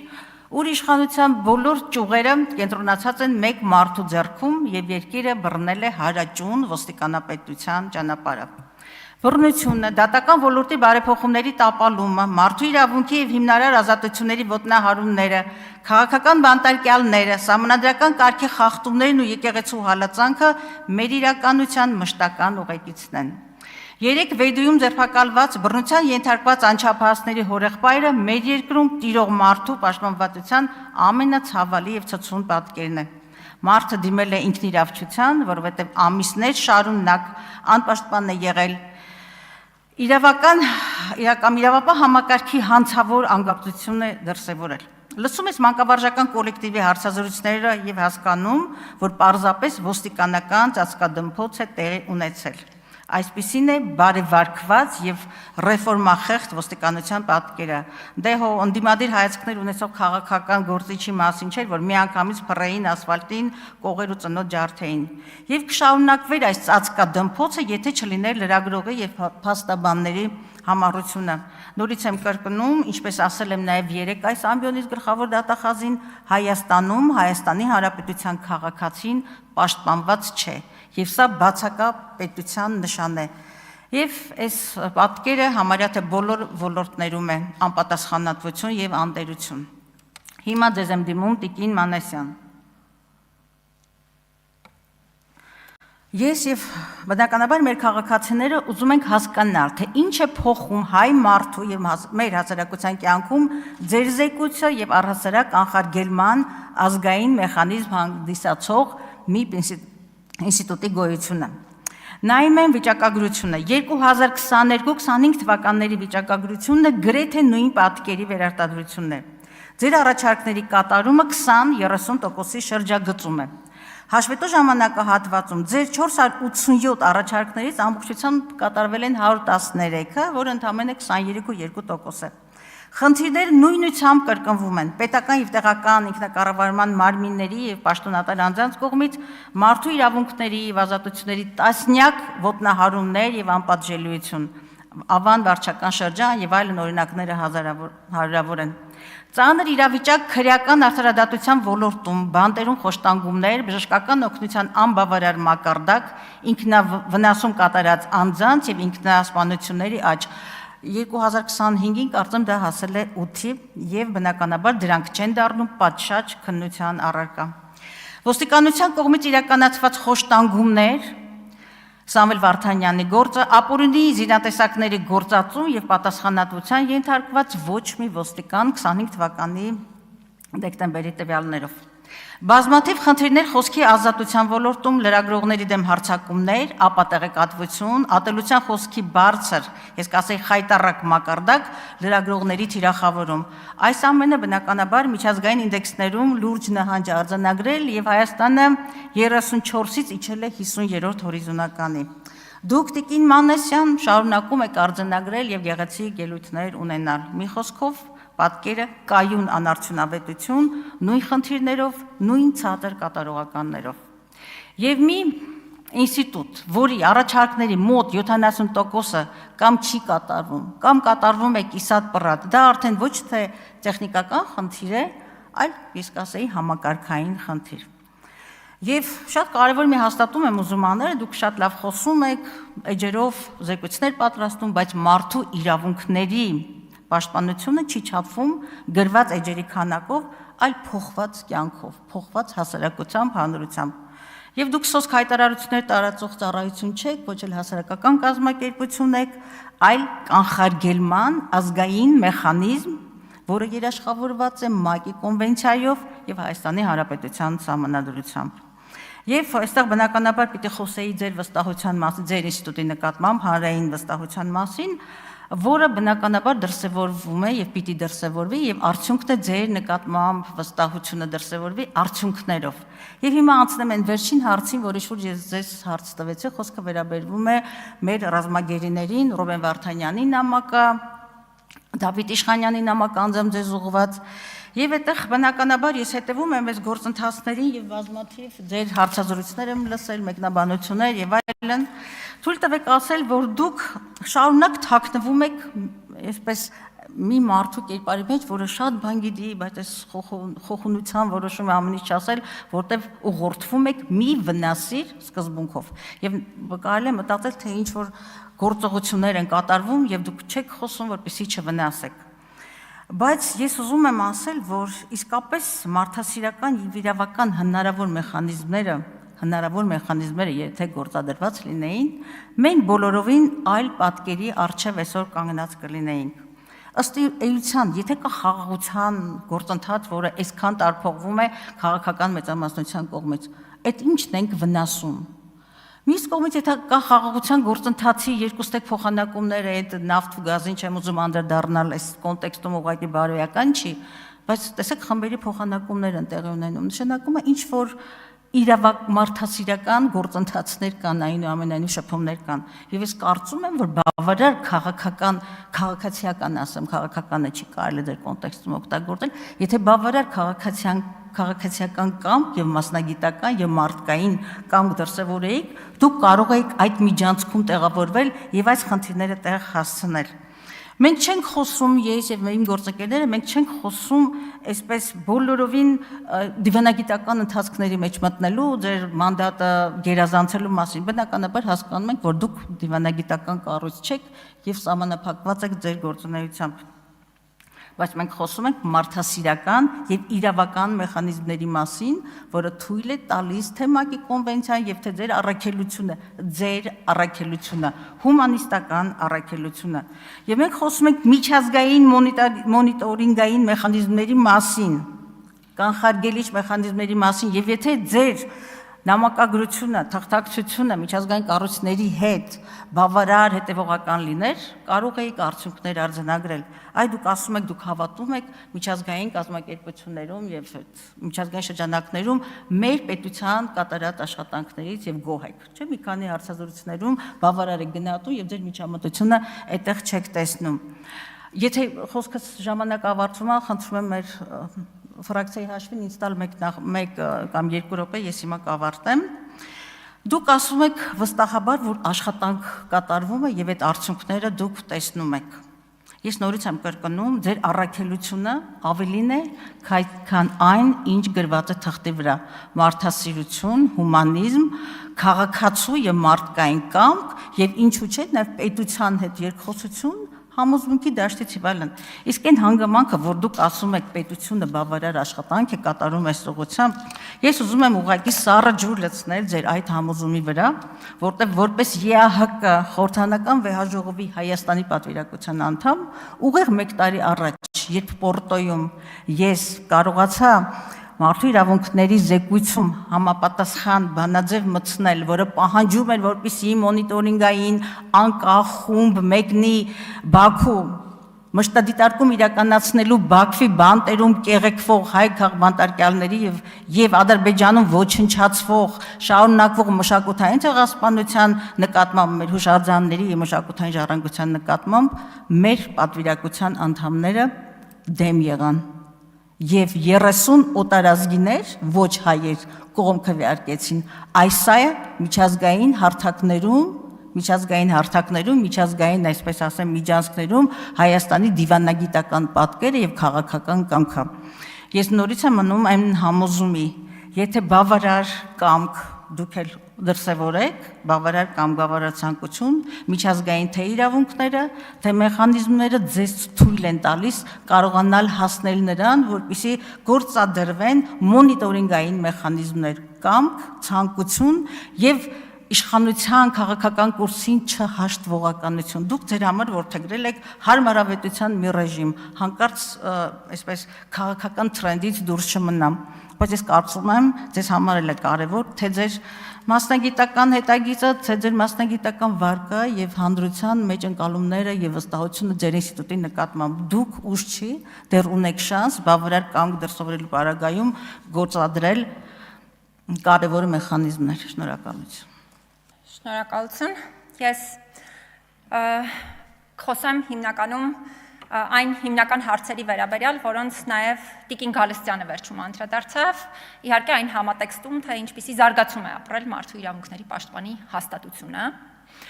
Կարծես թե Տիկին Գալստյանը խոսեց այն մասին, որ անկախություն ունենալու պարագայում մենք կարող էինք փոփոխություններ բերել։ Նախ ուզում եմ հատուկ արձանագրել, որ քաղաքական դերակատարները չէ, որ պետք է որոշեն, թե արդյոք մարդու իրավունքների պաշտպանի հաստատությունը անկախ է թե ոչ։ Նրանց հիմնական գործառույթն այս առումով չմիջամտելն է մարդու իրավունքների պաշտպանի հաստատության գործունեությանը, եւ այս առումով մենք ըստ էության խնդիրներ տարբեր քաղաքական դերակատարների կողմից արձանագրում ենք։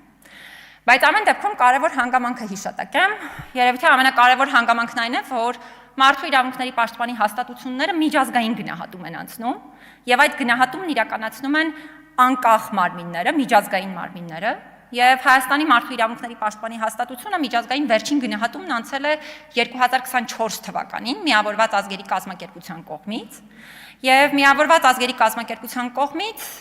պաշտպանի հաստատությունը գնահատվել է անկախության եւ վստահելիության ամենաբարձր կարգավիճակով, ընդ որում ուզում եմ հատուկ արձանագրել ու շեշտադրել այս հանգամանքը, հաշվի առնելով նաեւ այն փոփոխությունները,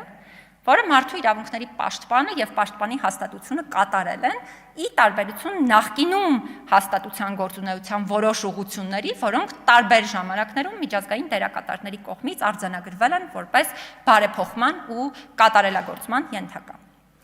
Ընդ որում այս առումով մի կարևոր շեշտադրում էլ ըստ էության պետք է անեմ։ Շատ երկար տարիներ նույն միջազգային կազմակերպությունները այդ հանձնարարականները ուղղել են ինչպես մի հաստատությանը, այնպես էլ պետությանը, այդ թվում օրինակ տարբեր օրենսդրական փոփոխություններ կատարելու առումով, բայց կարծես թե միայն վերջին 2 տարում է, որ այս առումով առաջընթաց է գրանցվել, ու պիտի նշեմ իմ հաստատության, իմ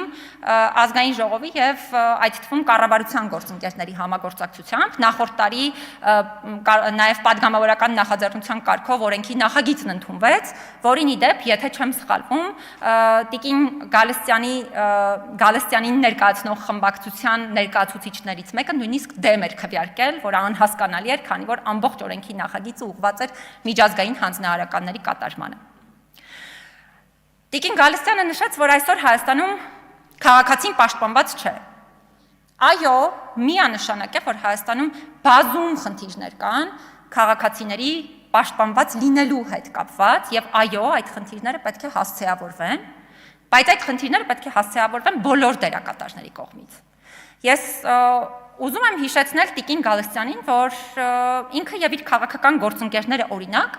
մարդու իրավունքների պաշտպանի մի տեխնացու էին առաջադրել, ով ինձ ամենօրյա ռեժիմով որպես կին եւ ցանկացած այլ հանգամանքով պայմանավորված թիրախավորում էր, եւ այո, ես պաշտպանված չէի, որովհետեւ այո, չկան գործիքներ այսպիսի գործընթացներից քաղաքական դերակատարների կողմից նախաձեռնվող պաշտպանվելու, այն էլ որևէ կերպ պաշտպանվելու։ Հետևաբար այո, Հայաստանում քաղաքացու պաշտպանության հետ կապված կան բազում խնդիրներ, բայց այդ խնդիրները պետք է հասցեավորեն բոլոր դերակատարները։ Կարծես խոսք գնաց մարդու իրավունքների պաշտպանի հաստատության առաջարկները կատարել կամ չկատարելու մասին եւ շեշտադրվեցին այն առաջարկները կամ առաջարկների թիվը, որոնք ամբողջությամբ են կատարվել, բոլորովին մոռանալով մասնակի կատարված առաջարկների թիվը, ուզում եմ քաղաքացիների համար պարզապես բացահայտել, որ առաջարկի մասնակի կատարում նշանակում է օրինակ, եթե մենք առաջարկ ենք արել կոնկրետ ոլորտում իրականացնել եւ օրենսդրական փոփոխություններ եւ շենքային պայմանների բարելավումներ եւ օրինակ վերապատրաստումներ, եթե դրանցից գեթ մեկը ուղղակի կատարված չլինի, մենք ասելու ենք, որ առաջարկը մասնակի է կատարված։ Բայց ուզում եմ նաեւ նորից շեշտադրել, որ այս տարվա կամ նախորդ տարվա մարդու իրավունքների պաշտպանի առաջարկների կատարման ցուցանիշը պետական մարմինների կողմից չափազանց բարձր է եղել, որովհետև կատարված կամ մասնակի կատարված առաջարկների թիվը ի տարբերություն նախկինում պաշտպանի կատարած առաջարկների կատարման գործընթացից ակնհայտորեն տարբերվել է, որովհետև եթե օրինակ վերցնեք մի 8 տարի, 7 տարի, դրանից հետո ժամանակահատվածում մարդու իրավունքների պաշտպանի հաստատության համակարգային առաջարկությունների կատարման ընթացքը, կտեսնեիք, թե ինչ շատ դեպքերում նաև տխուր ցուցանիշ կար, եւ այս առումով, եթե նույն տրամաբանությամբ առաջնորդվենք, մենք բնականաբար հո չենք ասելու, որ պաշտպանի հաստատությունը արդյունավետ չէ, որովհետև պաշտպանի հաստատության արդյունավետությունը միայն դրանով չէ, որ որոշվում է, եւ առաջին հերթին այո, կարեւոր է, որ պաշտպանի հաստատությունը բացահայտի խնդիրները եւ բարձրաձայնի դրանք, բայց նորից եմ կրկնում, այս մի քանի տարվա ընթացքում միանշանակ կատարման առումով շատ մեծ առաջընթաց է գրանցվել։ Օրինակ, եթե վերցնենք, չգիտեմ, պաշտպանը տարիներ շարունակ առաջարկներ էր անում քրեակատարողական հաստատությունների շենքային պայմանները բարելավելու, հոգեկան առողջության կենտրոնների տարբեր պայմաններ բարելավելու հետ կապված, եւ միայն վերջին տարիներին է, որ նաեւ մեր advokացիայի արդյունքում հնարավոր է եղել կամած լուծել այս խնդիրները։ Հետևաբար կատարման մասով այս տարի միանշանակ շատ կարևոր առաջընթաց ունենք մենք։ Ավելին մի հետաքրքիր միտք հնչեց, որ մարդու իրավունքների պաշտպանը կանխարգելման ազգային մեխանիզմ է, բայց ում է պետք փաստացի ստացվում է, հա, այդ մեխանիզմը, եթե առաջարկները այս տրամաբանությամբ են կատարվում։ Սա էլ ուզում եմ հատուկ շեշտադրել, որ նախ կանխարգելման ազգային մեխանիզմը բացառապես խոշտանգումների եւ վատ վերաբերմունքի դեպքերի կանխարգելմանն է վերաբերում, որովհետեւ միայն այս ձևաչափով ենք հանդես գալիս որպես այս մեխանիզմը ներկայացնող հաստատություն, բայց միևնույն է, եթե համեմատական անցկացնեք տարբեր պետություններում, այդ թվում կանխարգելման ազգային մեխանիզմների առաջարկների կատարման եւ Հայաստանի մարդու իրավունքների պաշտպանի հաստատության որպես կանխարգելման ազգային մեխանիզմի առաջարկների կատարման միջև բավականին լուրջ փոփոխություններ կամ լուրջ տարբերություններ կտեսնեք տարբեր պետությունների համատեքստում եւ առնվազն ես վստահ եմ գնահատող միջազգային գործընկերների դիտանկյունից շատ տարօրինակ կհնչի այն միտքը, եթե թարգմանենք եւ ներկայացնենք, որ Հայաստանում կան քաղաքական դերակատարներ, ովքեր նման կերպ են, հա, նման ձևակերպումներով են հանդես գալիս, որ ում է պետք կանխարգելման ազգային մեխանիզմը այս իրավիճակում։ Կարծես թե մի միտք հնչեց, հիմա իհարկե չեմ կարող բառացի ասել, որ եթե մասնագիտական եւ մարդկային բավարար կամք դրսևորեիք, հատկապես խոսքը, եթե ճիշտ հասկացա, գերիներին առնչվող հարցին էր վերաբերում, հարցը լուծում կստանար։ Ես ուզում եմ հատուկ շեշտադրել, որ սրանով գործընկեր падգամավորները չեն վիրավորում ինձ, առաջին հերթին վիրավորում են իմ այն աշխատակազմի ներկայացուցիչներին, ովքեր տարիներ շարունակ, մինչև իմ պաշտոնավարումը նույնիսկ ամենօրյա ռեժիմով զբաղվել են այս հարցերով եւ հիմա էլ շարունակում են զբաղվել եւ առնվազն այս դիտանկյունից մի փոքր տարակուսանք է առաջացնում նման մեկնաբանությունը նման աշխատակազմի աշխատակիցների հետ կապված, ովքեր իրապես օր ու գիշեր այս հարցերի ուղղությամբ են աշխատում։ Եվ ավելորդ չեմ համարում մեկ անգամ էլ նշել, որ այս հարցի հետ կապված այո, զարգացումներ եղել են, պարզ է զարգացումները բոլորիս ուզածի չափով չեն, բայց դրանք նաև աշխատանքի արդյունք են եղել։ Խոսք գնաց նաև բանտերում խոշտանգումների, ոստիկանության կողմից խոշտանգումների եւ այլնի մասին, այստեղ էլ ուզում եմ արձանագրել, որ Հայաստանում բազում են այս ոլորտին առնչվող խնդիրները, բայց Հայաստանը չի կարելի համեմատել այն պետությունների հետ եւ չի էլ ընդգրկվում այդ թվում միջազգային տարբեր գնահատումները, եթե դիտարկենք այն պետությունների կոնտեքստում, ի նկատի ունեմ այն մարմինները, որոնք նաեւ մոնիթորինգ իրականացնելու, անկախ մոնիթորինգ իրականացնելու հնարավորություն ունեն, որտեղ օրինակ խոշտանգումները համատարած են ինչպես մի շարք պետություններում, այդ թվում տարածաշրջանի տարբեր երկրներում եւ այլն։ Հետևաբար այս հարցերի հետ կապված կարծում եմ ամենակարևոր հանգամանքն իրականում այն է, որ մենք ոչ թե փորձենք որևէ կերպ խնդիրը օգտագործել տարբեր նպատակներով, այլ փորձենք բոլորս համատեղ ուժերով լուծել այդ խնդիրները, իսկ ես կարծում եմ, որ դրա հնարավորություն ունենք։ Տիկին Գալստյան, կարծես թե նշեցիք, որ ուշ չի եւ ես դեռ ժամանակ ունեմ կամք արտահայտելու։ Ես պիտի արձանագրեմ, որ դուք մի փոքր ուշացել եք այդ կոչ հորդորը ինձ անելու տեսանկյունից, որովհետև ինչպես ես նշեցի, մի քանի տարի է արդեն աշխատել եմ եւ 2024 թվականին կարծես թե գնահատել են, թե ինչպես ենք մենք աշխատում եւ պետությունը ինչպես չի միջամտում կամ միջամտում է մեր գործունեությանը եւ այդ հիմնական գնահատման համատեքստում միավորված ազգերի կազմակերպությունը մեզ նորից շնորհել է անկախության եւ վստահելիության այն կարգավիճակը, որը ենթադրում է միջազգային գնահատման արդյունքում ստացվող կարգավիճակ, եւ այստեղ ուզում եմ հատուկ արձանագրել, որ միջազգային կազմակերպությունների տեսանկյունից նկատի ունեմ գնահատում իրականացնող մի քանի կարևոր ստանդարտ կա։ Մեկը, որ քաղաքական դերակատարները չմիջամտեն մարդու իրավունքների պաշտպանի գործունեությանը, եւ մյուս կարևոր ստանդարտներից մեկը այն է, ընդ որում արձանագրված է միջազգային փաստաթղթերում, որ քաղաքական դերակատարները ոչ միայն չպետք է հանրային վստահությունը նվազեցնեն մարդու իրավունքների պաշտպանի հաստատության նկատմամբ, այլ հակառակը պիտի անեն, իրենք պիտի աջակցեն մարդու իրավունքների պաշտպանի հաստատության անկախության եւ վստահելիության ու նաեւ հանրային վստահության մակարդակը բարձրացնելու։ Ես կարծում եմ, որ առնվազն կան իրավիճակներ, որոնք ինձ հիմք են տալիս եզրակացնելու, որ կան քաղաքական դերակատարներ, Այդ թվում ես կարող եմ ձեր քաղաքական ուժին հիշատակել, չեմ ասի ամբողջությամբ, բայց առնվազն կան դերակատարներ, ովքեր իմ կարծիքով փորձեր կատարել են, տարբեր երևույթներ կան, որոնք հիմք են տալիս նման եզրահանգումներ անելու, միջամտելու այդ գործունեությանը եւ նվազեցնելու մարդու իրավունքների պաշտպանի հաստատության նկատմամբ վստահությունը. Սա իհարկե նորմալ է քննադատել, տարբեր կարծիքներ արտահայտել, բայց մարդու իրավունքների պաշտպանի հաստատություններին վերաբերելի ստանդարտները ենթադրում են, որ մենք պետք է հակառակի համար համագործակցենք։ Եվ ես վստահ եմ, որ մենք կարող ենք հակառակի համար համագործակցել, որովհետև ես իրապես հարգում եմ թե ձեզ, շատ եմ հարգում, թե ձեր բոլոր գործընկերներին, ում շատերի հետ իդեպ նաև հիանալի համագործակցություն ունենք ու տարբեր խնդիրներ հնարավոր է լինում հասցեավորել։ Եվ ես վստահ եմ, որ մենք պետք է համատեղ ուժերով աշխատենք Հայաստանում առկա իրավունքներին առնչվող խնդիրները ճիշտ տրամաբանությամբ հասցեավորելու եւ հաղթահարելու ուղղությամբ։ Ինչևէ, շատ երկար, որպիսի ելույթ չունենամ, պարզապես մի անգամ էլ արձանագրեմ, որ այո, մասնագիտական գնահատումների համատեքստում մեզ բազմաթիվ հանձնարարականներ են ներկայացված եղել, ընդ որում հանձնարարականների շատ մեծ հատված վերաբերել է նախկինում հաստատության գործունեության որոշ բնագավառներ եւ ձևաչափեր փոխելուն, եւ ես ուրախ եմ, որ մենք հնարավորություն ենք ունեցել, կարողացել ենք համատեղ ուժերով իրականացնելու այդ հանձնարարականները եւ փոխելու իրավիճակը, բայց ես սպասում եմ եւ վստահություն ունեմ, որ դա է լինելու միակ ճանապարհը, որ մենք բոլորս արդեն համատեղ ուժերով եւ ոչ թե միմյանց դեմ աշխատելով փորձելու ենք հասնել այնպիսի կետի, որտեղ թե մարդու իրավունքների վիճակը, թե մարդու իրավունքների պաշտպանի հաստատության նկատմամբ գործունեությանը չմիջամտելու, գործունեությանը չխոչընդոտելու եւ տարբեր այլ դեպքերը համատեղ ուժերով հաղթահարված կլինեն։ Շնորհակալ եմ բոլորին համագործակցության համար, որ տարվա ընթացքում ունեցել ենք այսքանը։